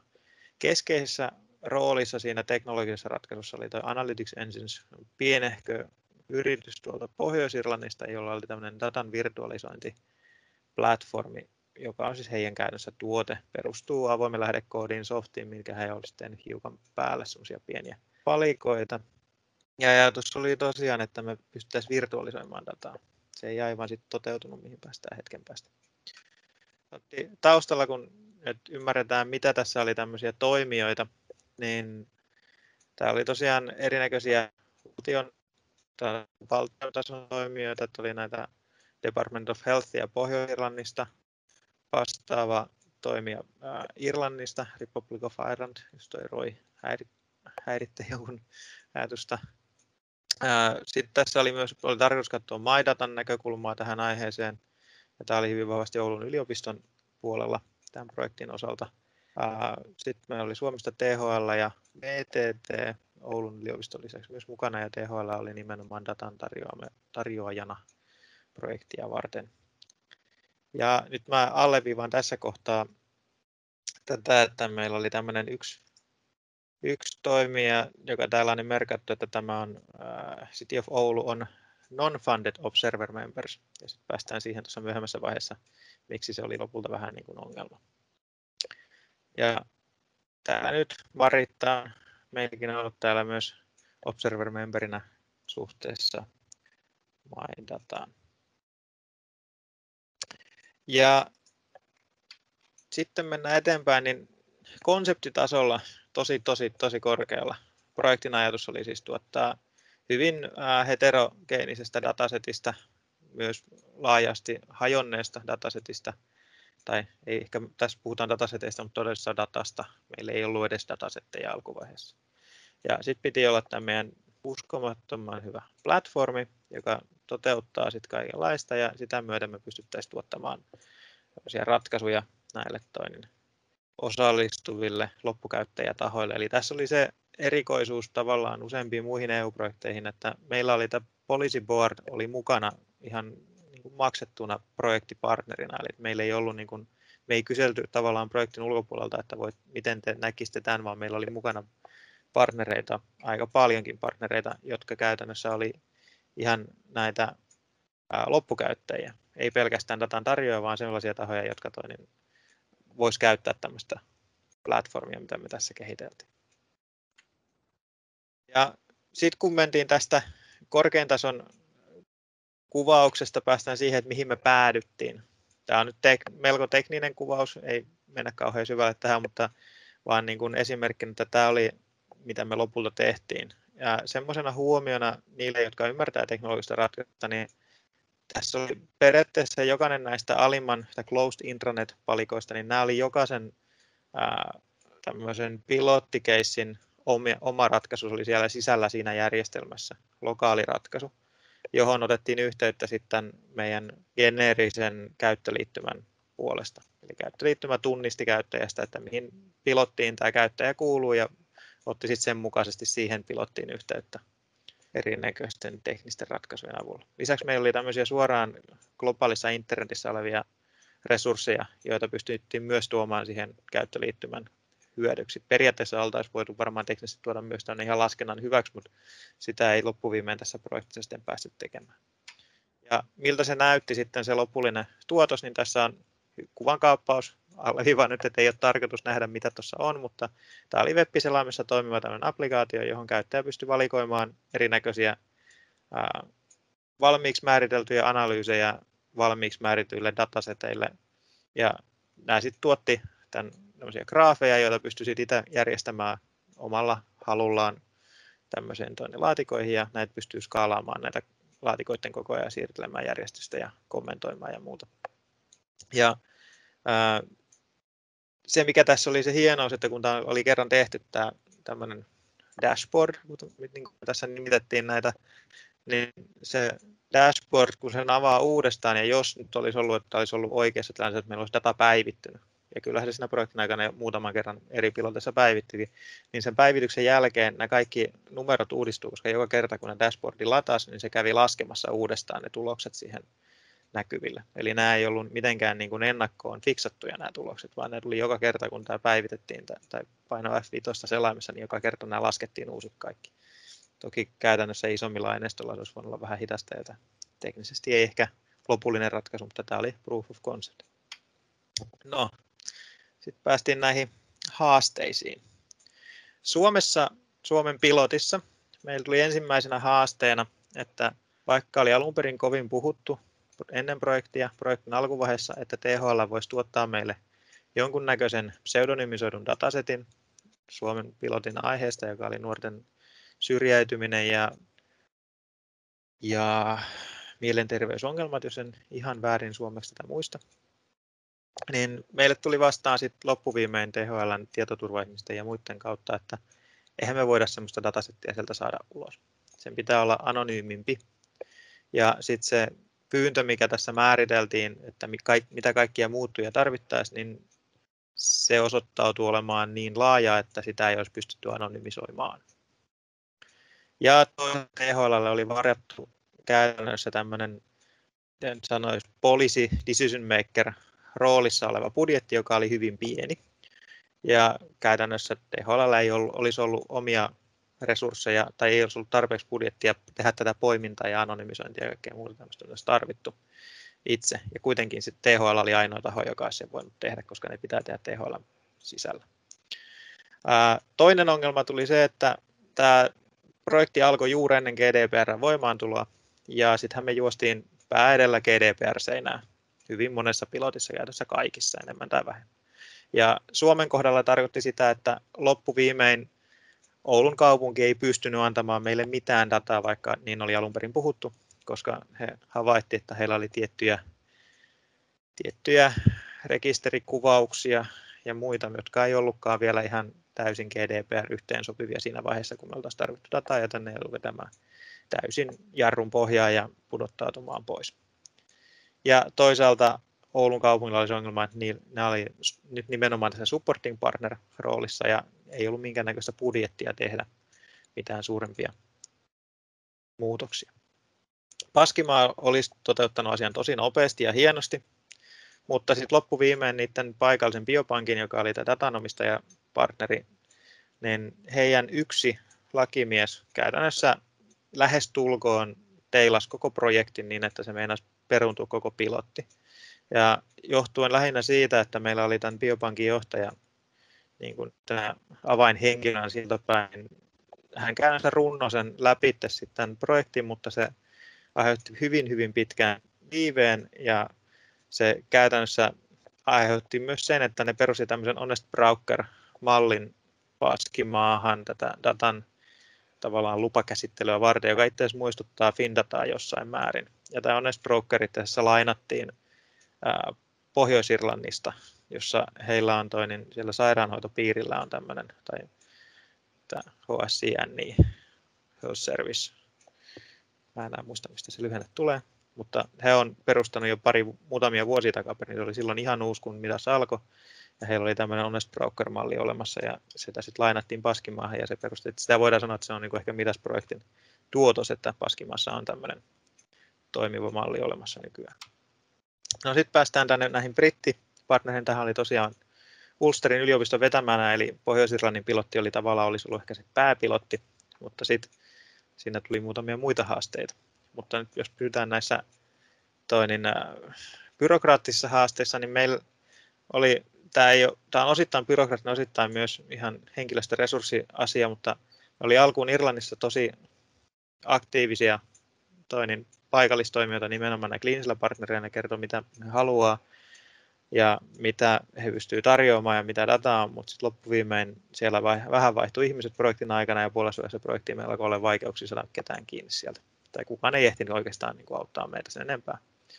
Ja toinen ongelma, mikä siellä tuli loppuviimein hyvin nopeasti vastaan, Jaakko mainittiin, että meillä on tämä Suomessa sosiaaliturvatunnus, joka mahdollistaa kaiken näköistä datan yhdistämistä. No, Irlannissa ei ole. Ja käytännössä se tarkoitti sitä, että jokaisessa paikassa, jokainen datan lähde siellä sen sairaanhoitopiirin sisällä, sillä oli omat ID:t. Ja oikeastaan oli hyvin vaikea yhdistää samaa henkilöä jossa oli monen eri toimijan alla. Ja tästä tuli suunnaton ongelma sen datan yhdistämisen kannalta, että se oli hyvin, hyvin hajanaista.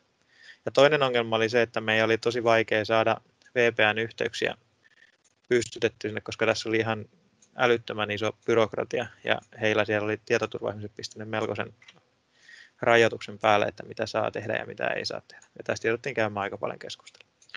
Pohjois-Irlannin puolella oli aika samankaltaisia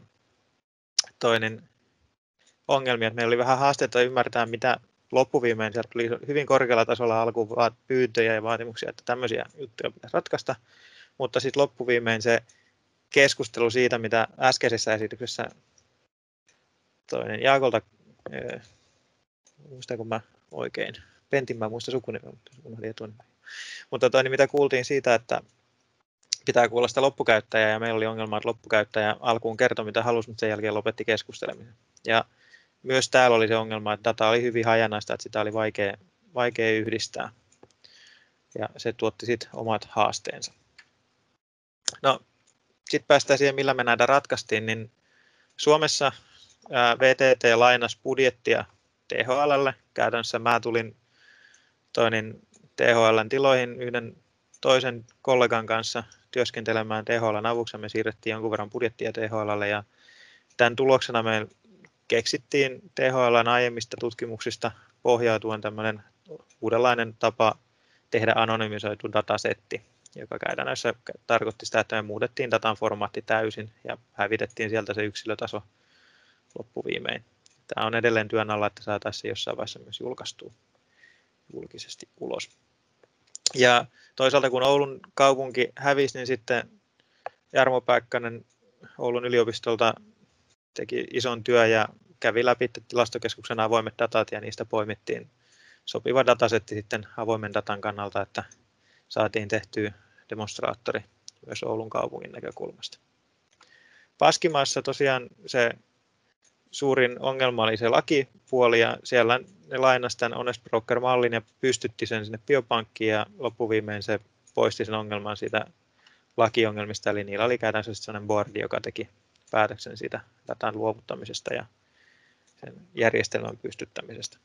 Ja kaikissa näissä tosiaan se datat prosessoitiin siellä sen paikan sisällä, eli Suomessa pystytettiin ePoutaan CSC:llä tämmöinen tutkimusplatformi, johon se data siirrettiin sitten, kun se oli anonymisoitu. Periaatteessa platformin rakenne olisi sallinut vähän vähemmänkin anonymisoidun datan, mutta tämä oli THL:n oman byrokratian vaatimus. Ja Baskimaassa oli vastaavasti heidän siellä biopankin sisällä oli sitten tämmöinen virtuaaliklusteri, jossa järjestelmä pyöri. Irlannissa mä sanoin sitä, että meidän piti tehdä datan virtualisointia. No, loppuviimein ei tehty. Ongelma oli se, että se data oli liian hajanaista. Se oli liian rikkinäistä, ja se oli pakko tuottaa ihan vanhanaikaisella ETL-prosessilla, siivota ja tuottaa tämmöinen tietoallas, josta pystyttiin sitten tekemään analyysiä.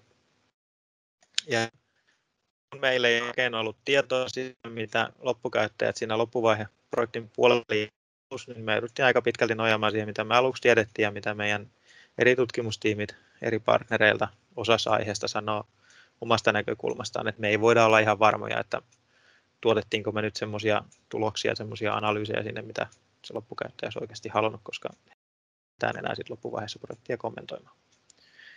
Ja Pohjois-Irlannissa siellä loppuviimein data saatiin tosi helposti käyttöön, koska heillä oli tämä paikallinen Honest Broker-toimija tai malli siellä sairaanhoitopiirin puolella, ja heillä oli tässä hyvin paljon kiinnostusta vertailla tätä tähän Suomen Findataan, kun Findata tuli voimiin projektin aikana. Ja myös siellä oli tämä perinteinen data-allas, joka oli pakko tuottaa, kun se data oli liian rikki, että me oltaisiin voitu virtualisoida sitä sen enempää. Eli virtuaalinen data-alas tässä kohtaa tarkoittaa sitä, että data pysyisi alkuperäisissä lähteissään, kunhan se on riittävän strukturoitua, jotta me voidaan periaatteessa vaan poimia tarvittaessa niitä paloja eri datalähteistä ja yhdistää ne virtuaalisesti siinä hetkessä, kun niitä tarvitaan siellä analytiikan puolella. Mutta tämmöistä ratkaisua ei sitten loppuviimein voitu tehdä, koska se data ei ollut semmoisella tasolla, että se olisi voitu tehdä.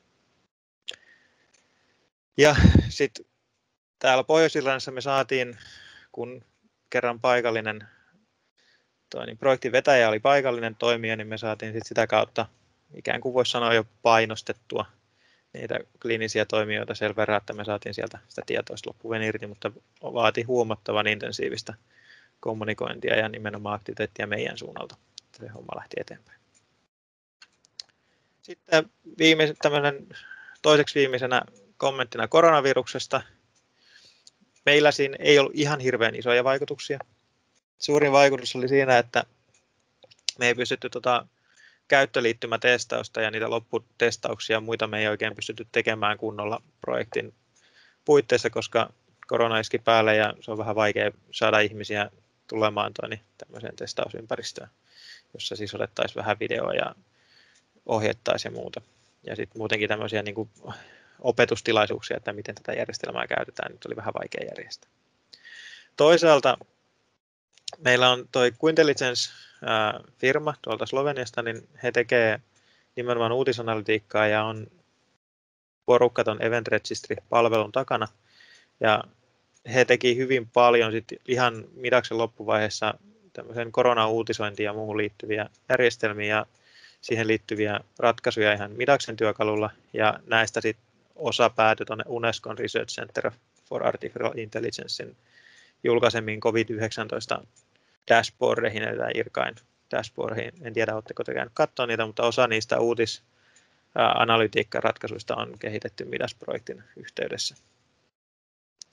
Ja myös IBM kehitti chatbottia. Se jutteli Twitterin kautta ihmisille, eli ihminen saattoi jutella Twitterissä tai ottaa yhteyttä Twitterissä tähän bottiin, ja sitten se botti käytännössä toteutti tämmöisiä perinteisiä, voisi sanoa ovensuukyselyitä, mutta sillä, että sä juttelit Twitterissä botin kanssa avoimella tekstillä, ei tarvinnut kirjoittaa mitään tarkkoja tietyn mallisia muotoja, vaan se botti osasi sitten NLP:llä tulkita se, että mitä sä tarkoitit, ja näitä botin tuloksia me pystyttiin sitten näyttämään platformissa, mutta tätä IBM oli sisäisesti käyttänyt koronan yhteydessä tätä chatbottia testaamaan, että miten ne pystyy kyselemään heidän oman henkilöstön tunnelmia tämän ensimmäisen koronasulun aikana, että alkaako vanne kiristää päätä ja niin eteenpäin. Ja oli ilmeisesti toiminut oikein hyvin, mutta koska oli sisäinen projekti, niin eivät voineet kertoa kauhean tarkkaan muille sitten, mitä siellä oli nähty.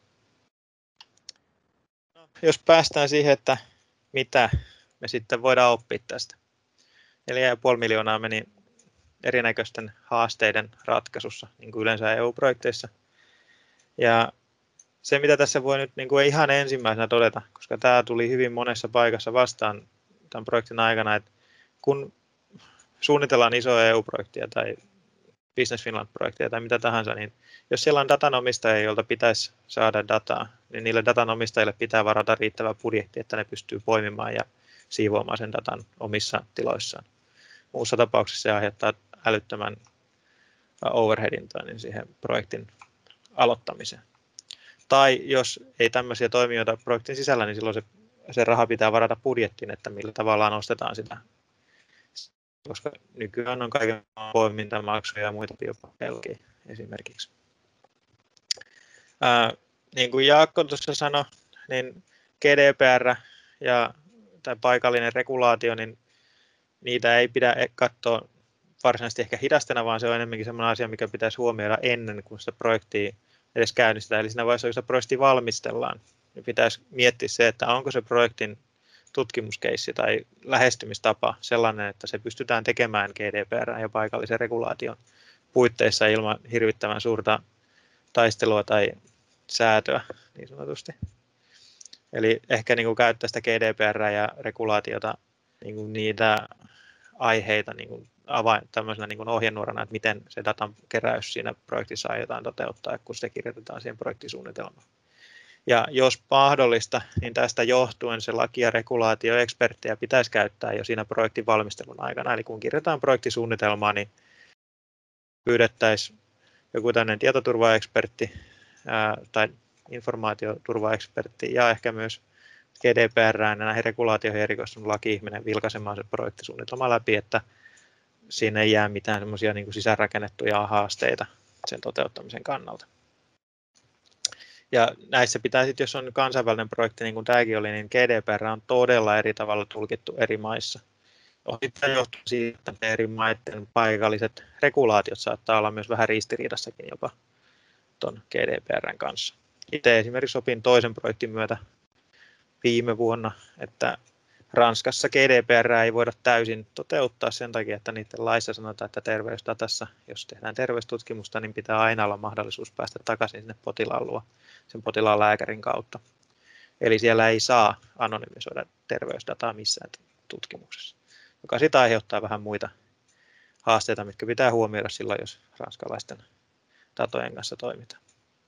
Ja tämmöisenä viimeisenä kaneettina, mikä on nyt tullut viime aikoina useammassakin projektissa vastaan, mikä oli myös Midaksessa, että kun näitä infrastruktuureja tarvitaan väkisinkin, nykypäivänä ei enää dataa voi tuoda omalle koneelle sitä varten, että me vähän tässä tutkitaan, mitä me saadaan tästä aikaisemmin, ja sitten me tehdään joku proof of concept-ratkaisu jonnekin rajoitettuun järjestelmään.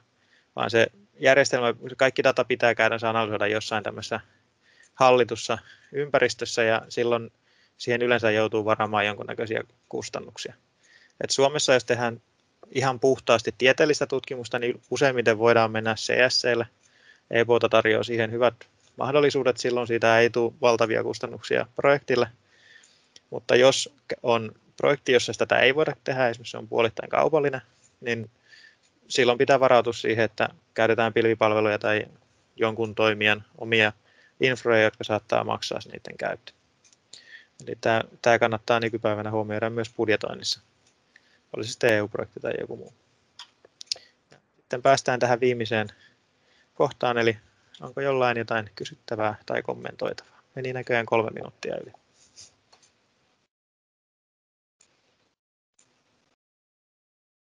Syvä hiljaisuutta.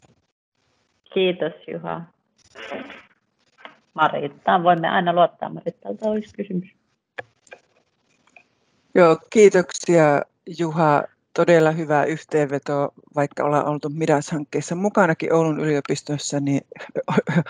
yliopistona, niin toit kyllä tosi hyvin esille nämä haasteet ja ratkaisut tämmöisessä Euroopan alueiden välisenä dataprojektina. Ja mä näkisin, että nuo sun hyvät ratkaisut, millä voidaan lähteä rakentamaan niin kuin seuraavia TKI-hankkeita, niin ne kannattaa varmaan ottaa hyötykäyttöön. Jos lähtisit rakentamaan tämän tyyppistä hanketta uudestaan, mitkä ne olisi ne sun ensimmäiset asiat, miten lähtisit sitä viemään? Sä ehkä kuvasit niitä jo jonkun verran, mutta onko sulla semmoisia selkeytynyt omassa mielessä, että mitkä pitää hoitaa ja kuinka kauan pitää itse asiassa valmistella hanketta niin kuin datan näkökulmasta ennen kuin hankepaperi voidaan panna EU? Mä sanoisin, että se valmistelu on ihan yhtä pitkä kuin aina ennenkin, mutta siinä pitää huomioida vähän eri näkökulmasta. Mä oon itse tähän tavallaan, ennen kuin tuli VTT:lle, ei kovin paljon ollut mitään valmisteluja ollut tekemässä, lähinnä ruinannut itselle väitöskirjaa rahaa. Mutta tässä on niin kuin näiden viimeisen 4-5 vuoden aikana huomannut sen, että vanha mallihan on ollut vähän niin kuin se, tai mihin se on päätynyt. Oikea tiedehän ei toimi sillä, että pyydetään vain dataa ja sitten ruvetaan keksimään, mitä me datalla voidaan tehdä, mutta se on niin kuin päätynyt tällä big data-hyppeen kautta ehkä vähän siihen, että koitetaan ensin saada kauheasti dataa ja sitten ruvetaan katsomaan, mitä me voidaan datasta löytää. Eli käytännössä mennään ihan puhtaan eksploratiivisella näkökulmalla ja sitten taas, jos mietitään tieteen tekemistä, niin tiedehän ei oikeastaan toimi noin, vaan tieteessään pitäisi olla ensin, jonka perusteella me katsotaan, mitä dataa me tarvitaan hypoteesiin ja sitten me voidaan sillä perusteella tehdä se datapyyntö rajoitetusti.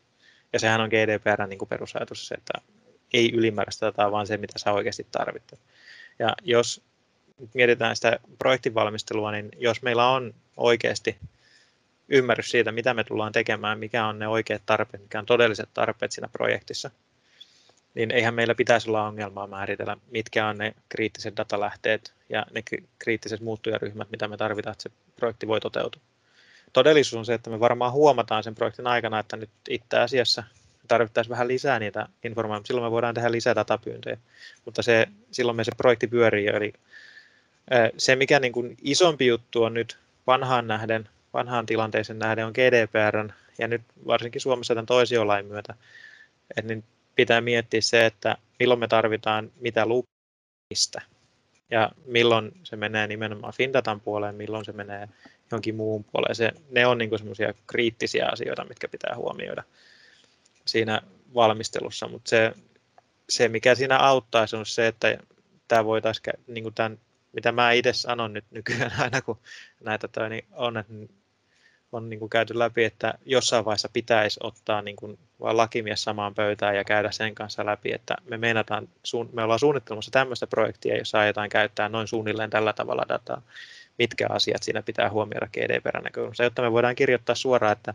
tämmöiset valmistelut joudutaan tekemään datan saavuttamiseksi ja sitä myöden me voidaan varata siihen budjettia siinä alun perin. Silloin meille ei tule yllätyksenä sitä, koska esimerkiksi Midaxissa meni hirvittävän paljon budjettia, joka oli tarkoitettu analytiikan kehittämiseen, ja me loppuviimeen siihen, että me taisteltiin erinäköisten regulaatioiden, erinäköisten paperien ja muiden lupien hakemisen ja muiden kanssa. Ja tämä on aika yleinen ollut mun mielestä viime aikoina muissakin projekteissa, että aikaa menee semmoiseen niin kuin suunnitteluun, joka periaatteessa, jos katsoo järkevästi, niin sen voisi tehdä ennen projektia, koska se on aika lailla sama sapluna aina. Määritellään, mitä tutkitaan, mitä siihen tarvitaan, että me voidaan alustavasti niin kuin saada tulokset, ja sitten sen jälkeen kirjoitetaan se auki. Se ei ole, niin kuin, se ei ole vaikeaa, mutta se pitää vaan niin kuin pitää se ajatus siitä, että mitä oikeasti halutaan, että ei voi mennä semmoisella niin kuin yleisellä, että me halutaan kaikki maailman data, sitten me keksitään jotain ja se ei vaan toimi niin valitettavasti. Kyllä. Ja onhan tuossa rahoittajilla jonkun verran mahdollisuus myös vaikuttaa, että minkä tyyppisiä hankkeita lähtee liikkeelle, oli ne sitten kansallisia tai EU-rahoituksia, eli se, että mikä vaatimustaso on hankkeelle ennen kuin se käynnistyy.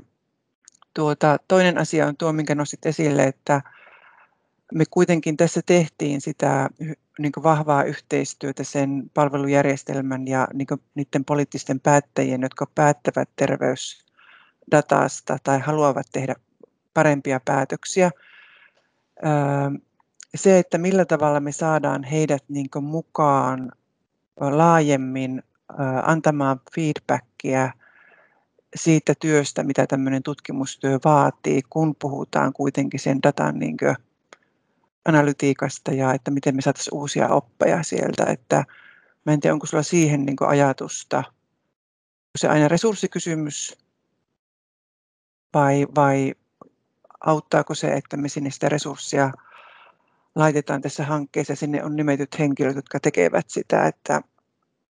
Mä tiedän, toi on hyvä kysymys. Se on se ikuinen, että millä sä motivoit ihmisen tekemään jonkun asian puolesta töitä.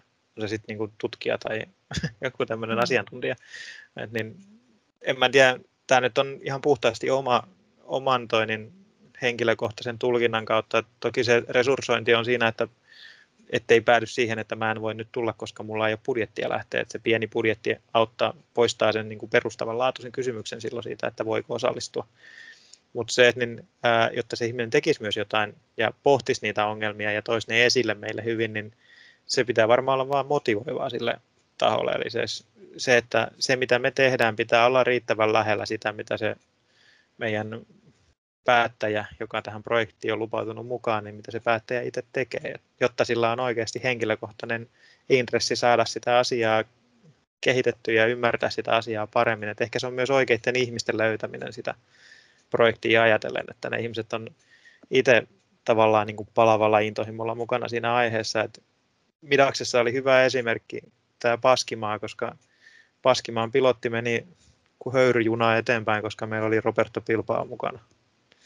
Roberto käytännössä puski kaikki asiat aina eteenpäin, että jos ei tekninen partneri Paskimaasta tahtonut päästä eteenpäin, niin se kävi siellä tuuppimassa, ja sitten jos heillä tuli lakimiehet tai muut vastaan, niin sitten se ihan niin kuin omalla henkilökohtaisella panostuksellaan käytännössä puski nämä kaikki ongelmat pois, ja ymmärsin kyllä muutaman kerran keskustelusta, että ei se ihan kauhean kevyttä toimintaa ollut.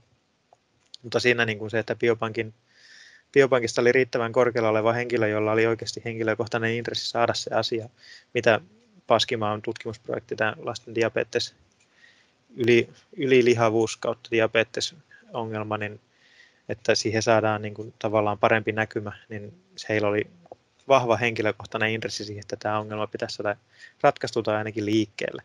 Ja sitä myötä he niin kuin veivät sitä eteenpäin siellä puolella, että se on ehkä sen oikean ihmisen ja sen todellisen motivaation löytäminen siihen. Että ei se varmaan mitään muuta, ei siihen ole taikakeinoja. Että se semmoinen niin kuin virkamies, joka on vaan työn puolesta siinä, jota aihe ei oikeasti kiinnosta, niin se on ehkä kaikkein huonoin vaihtoehto. jos näin päin katsoo. Kyllä, kiitoksia. Kiitos hyvistä pointeista. Tässä varmasti tuli osallistujille hyviä vinkkejä tuleviinkin hankevalmisteluihin. Missä järjestyksessä asioita kannattaa lähteä tekemään. Kiitos Juha. Meillä on vielä Marittan viimeinen puheenvuoro, eli esittely DigiHealth Hub-hankkeen terveysdatan hyödyntämisen helpottamiseen tähtäävistä työkaluista. Ja aikaa meillä vielä 11 on semmoinen 13 minuuttia, eli ollaan aktiivisesti keskusteltu tässä matkan varrella, niin otetaan nyt tähän loppuun vielä tiivis esitys Marittalta. Joo, kiitoksia. Eli sinne ilmeisesti näkyy minun esitys. Kyllä näkyy. Kyllä. Eli ajattelin käydä tässä lopussa läpi vielä meidän DigiHealth Hubin hankkeen näkökulmia, mitä lähdettiin rakentamaan silloin pari vuotta sitten, ja juuri näihin haasteisiin, mitä ollaan kuultu tämän päivän seminaarissa. Meillä oli 2 näkökulmaa hankkeessa, eli tämä terveysdatan hyödyntäminen, tekoäly, koneoppimista hyödyntäen ja tämmöisen kansallisen yhteistyöverkoston rakentaminen oli se yksi aihealue. Ja sitten toisena näkökulmana oli tämän kansallisen digitaalisen Health Technology Assessment-prosessin luominen, pilotointi ja jalkauttaminen. Ja näitä molempia ollaan viety nyt osana tätä HYTE-AIRO-ohjelmaa. Iso tavoite on tosiaan se, että tämmöinen osaamisverkoston yhteistoimintamalli ja strategiset partneruudet saadaan yhteen ja lähdetään ratkaisemaan näitä haasteita yhdessä. Ja tässä meidän osaamiskeskittymän ja DigiHealth Hubin toimintoina niin tämmöiset 3 pääkohtaa on ollut, mitä me ollaan rakennettu, eli se, että millä tavalla tämmöistä osaamista kasvatetaan hyvien käytäntöjen, tietoisuuden lisäämisen ja kyvykkyyden kasvattamisen kautta, TK-yhteistyön tukeminen, jossa ollaan rakennettu erilaisia oppaita, menetelmiä, työkaluja ja tämmöinen haasteesta ratkaisuksi prosessi, tutkimussuunnitelmat ja sitten verkostokumppanuudet, vahvat sidosryhmätyö, yritysklusterit, kiinnittyminen näihin merkittäviin digitalisaatio-ohjelmiin kansallisesti ja kansainvälisesti. Eli näitä aihealueita ollaan viety tässä hankkeessa eteenpäin. Ja kun mennään tähän tämmöiseen tietopohjaisen terveyspalvelun kehityksen vaiheita tarkastelemaan, niin havaittiin, että meidän on hyvä lähteä avaamaan tätä kokonaisuutta sillä tavalla, että mihin kehityksen vaiheisiin tarvitaan enemmänkin apua. Ja tietenkin avata se, että millä tavalla tämmöinen tulevaisuuden tietopohjainen palveluinnovaatio voidaan kaupallistaa esimerkiksi ja mitä kokonaisuuksia se pitää sisällään.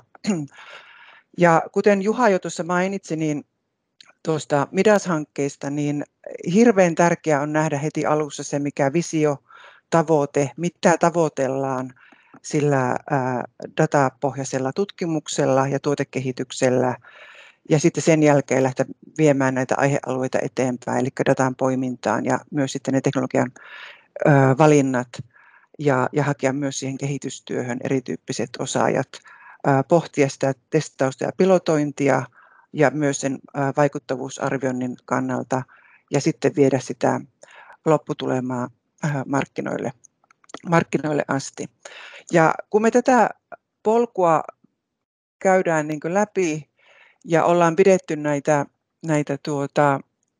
yhteistyöpajoja ja webinaareja, niin mehän tullaan näihin samojen kysymysten äärelle, mitä tänä päivänä puhutaan, mitä lakeja ja asetuksia datan hyödyntämisessä, datapohjaisten ratkaisujen kehityksessä on huomioitava, onko dataa riittävästi suhteessa käytötarkoitukseen, mitä dataa on käytettävissä ja niin edelleen ja niin edelleen. Eli me lähdettiin ratkaisemaan näitä aihealueita sillä tavalla, että tuohon alkuosioon lähdettiin rakentamaan datahyödyntäjien aapinen, sitten se nyt voi olla vaikka nimellä Health Data Guide.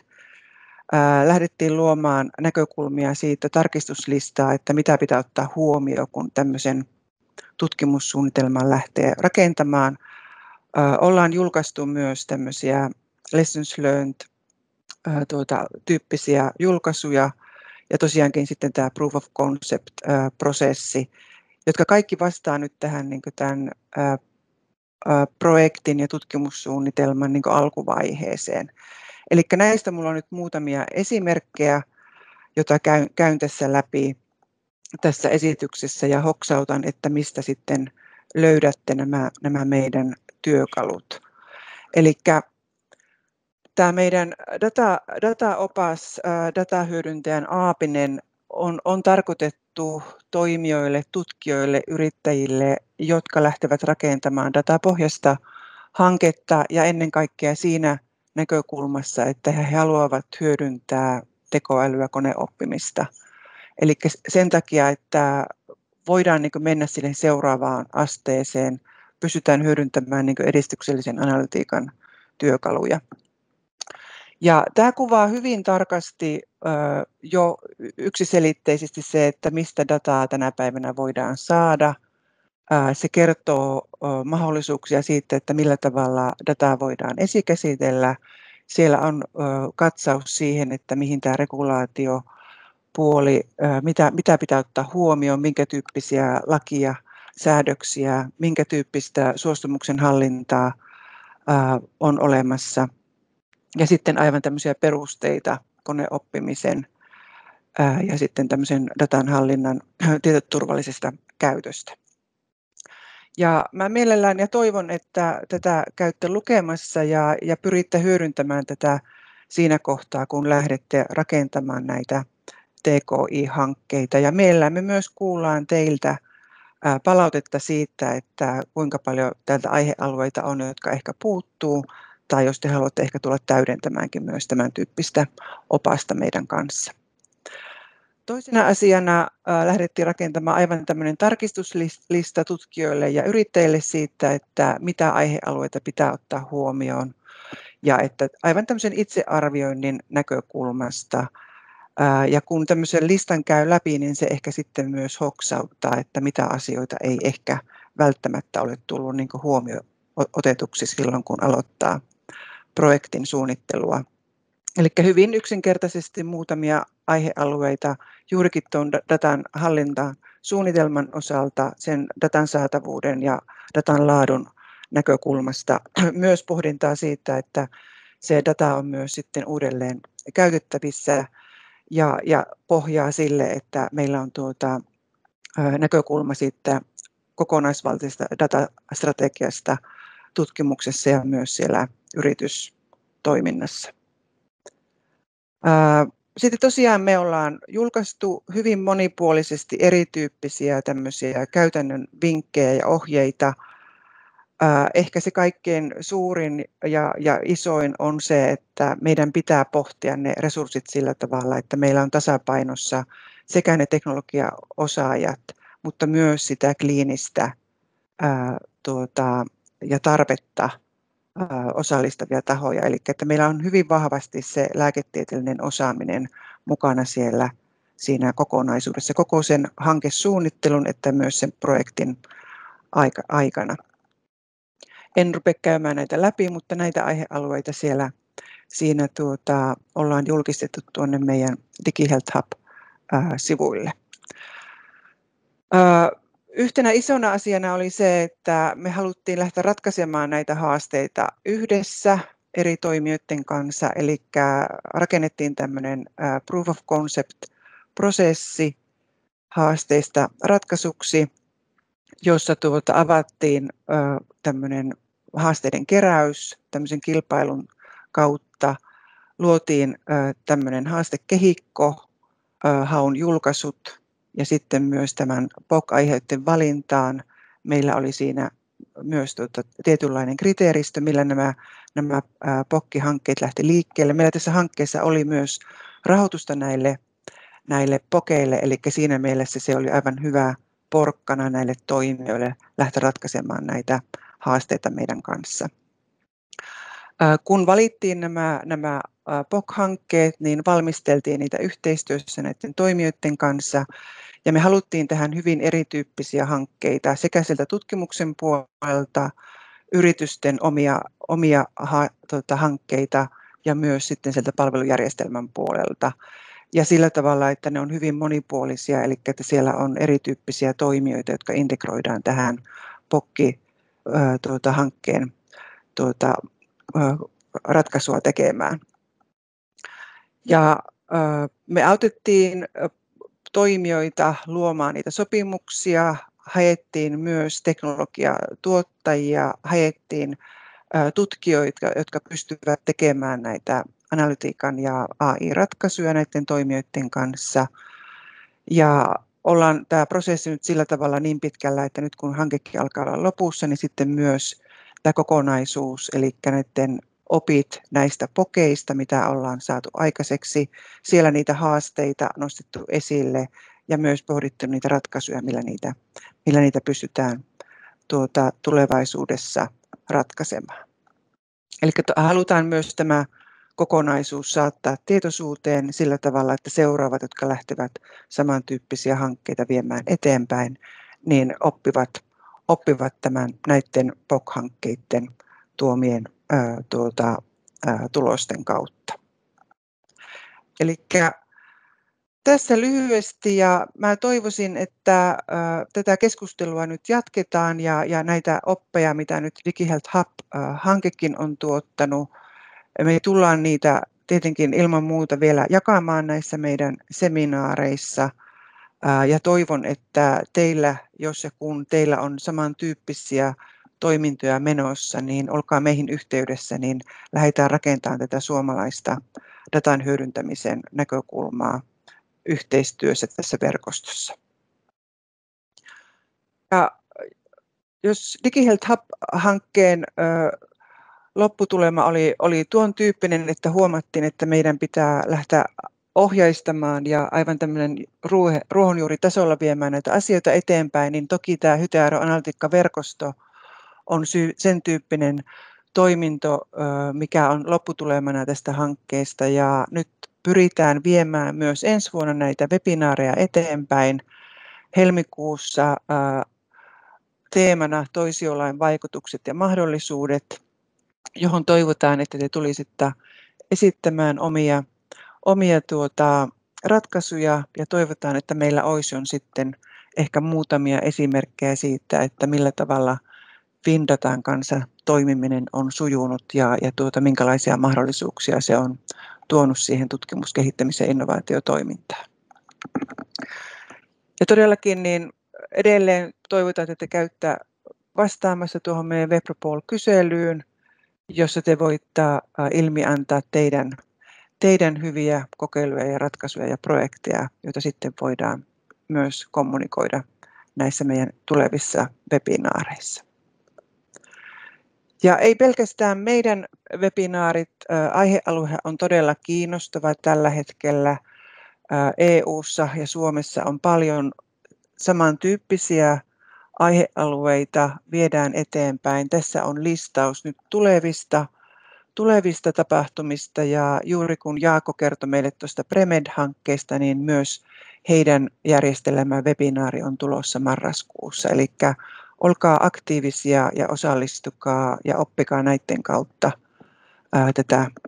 tätä datan hyödyntämisnäkökulmaa. Ja mä olen aivan varma, että nyt kun te luette esimerkiksi EU:n horisontti-hakukuulutuksia, niin siellähän on aivan valtavan paljon mahdollisuuksia tässä datan hyödyntämisessä ja uuden tyyppisten ennakoivien palveluiden kehittämisessä tekoälyä ja koneoppimistakin hyödyntäen. Eli tässä minun yhteenveto. En tiedä mentiinkö yli ajan, mutta taitaa olla just muutama minuutti meillä vielä aikaa jatkaa keskustelua. Mutta Veera, otatko sieltä vetovastuun taas? Kiitos Maritta. Tosiaan kello alkaa olla, minulla näyttää minuutin yli 11, eli voi olla, että tässä ihmiset joutuu jo poistumaan muihin tehtäviin, mutta varmaan voidaan tässä sillä porukalla, joka voi vielä aikataululla ei hikaa painetta laita, niin jatkaa keskustelua, jos on kysymyksiä tai kommentteja muutaman minuutin ajan. tyhjentäviä esityksiä ollut. Ja kahvihammastakin mahtaa jo kolottaa. Jos meillä ei tähän nyt... Totta kai. Anu Holm täällä. Kysyisin semmoista, että tässä nousikin oikein tämä esille, että minkälaisia resursseja tarvitaan sen datan keräämiseen ja sitten sitä rahoitusta ihan, jota siihen tarvitaan. Niin olisikohan näistäkin mahdollista saada jonkunlaisia arvioita, jotta niitä hankehakemuksia osaisi sitten oikein niiden mittakaavasta keskustella? Se on ymmärrettävästi tietenkin vaikeaa, mutta niistä kustannuksista on kysytty niin kun on keskustellut, niin niiden semmoinen hahmottaminen voisi kanssa olla ihan hyvä.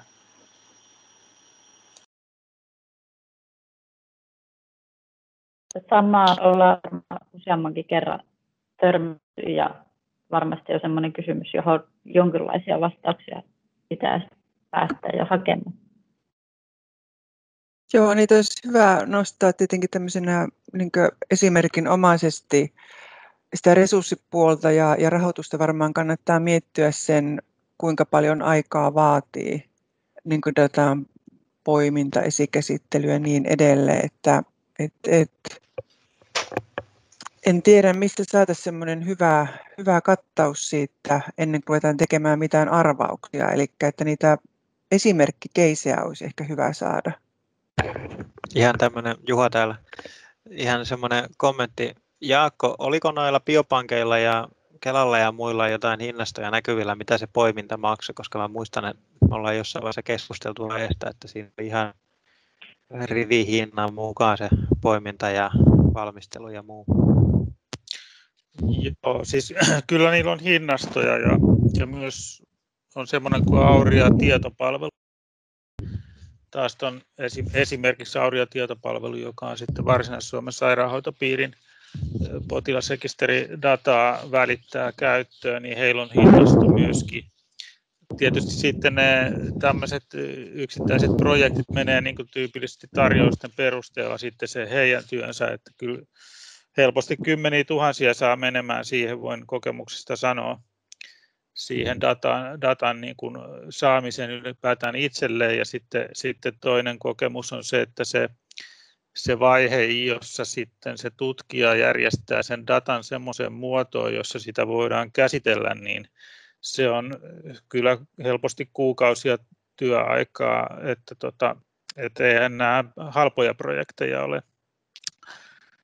Mutta samalla nyt kun pääsin tässä ääneen, niin oli tarkoitus kommentoidakin sitä ja kiittää Marittaa tuosta DigiHealth Hub-sivustosta, että nyt vasta sen oikeastaan sieltä pongasin ja aika hyödyllisen näköistä materiaalia, että todella tervetullutta, että tämmöistä saadaan niin kuin aikaiseksi, että kiitokset siitä.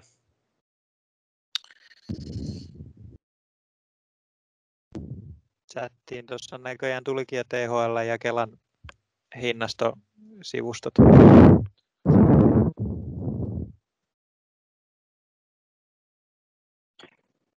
Ehkä noita koosteitahan olisi varmaan aivan hyvä toisaalta tehdä myös tähän niin hinnastoihin. Findatallakinhan on myös omia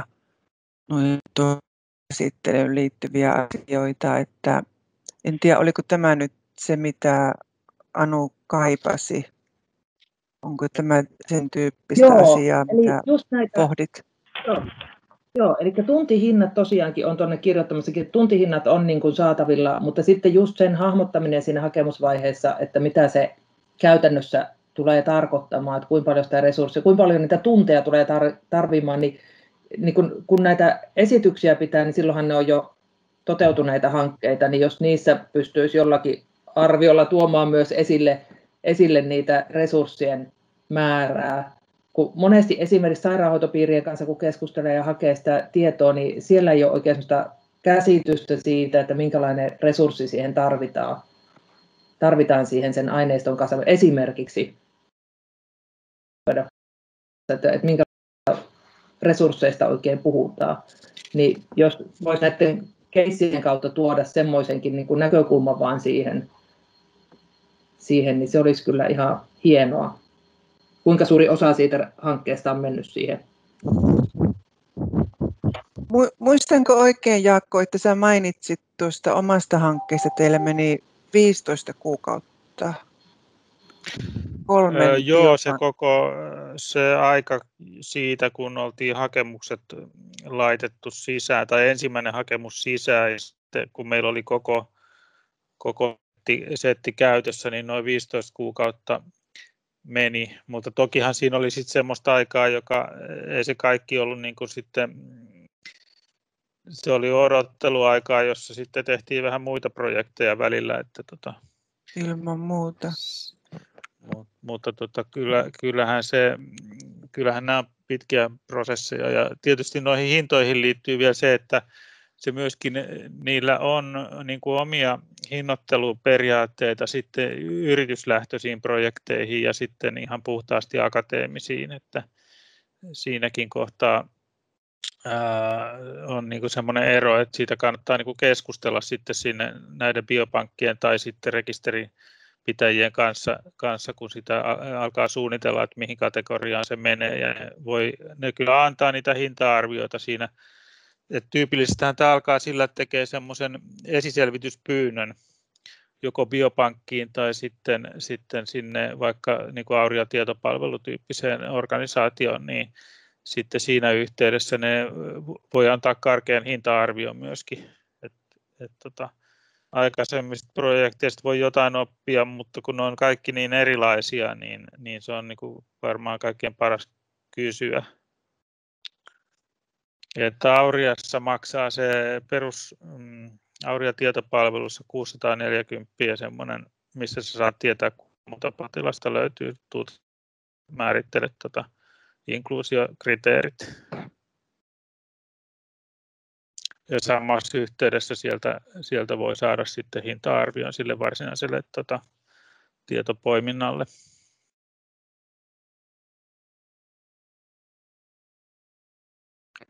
Joo, haastava kysymys, mutta kannattaa meidän varmaan tätä keskustelua tässä käydä, eli näidenkin toteutuneiden hankkeiden kautta, että jos sitä arviota pystyy tekemään, niin aivan hyvä vinkki siitä, että tekee semmoisen esiselvityspyynnön hyvissä ajoin, josta voi ehkä myös pohtia sitä. Mutta nämä on asioita, joita meidän kannattaa ehkä myös linkittää tuohon meidän tarkistuslistaan, että mitä pitää huomioida, kun lähtee rakentamaan näitä dataa hyödyntäviä hankkeita.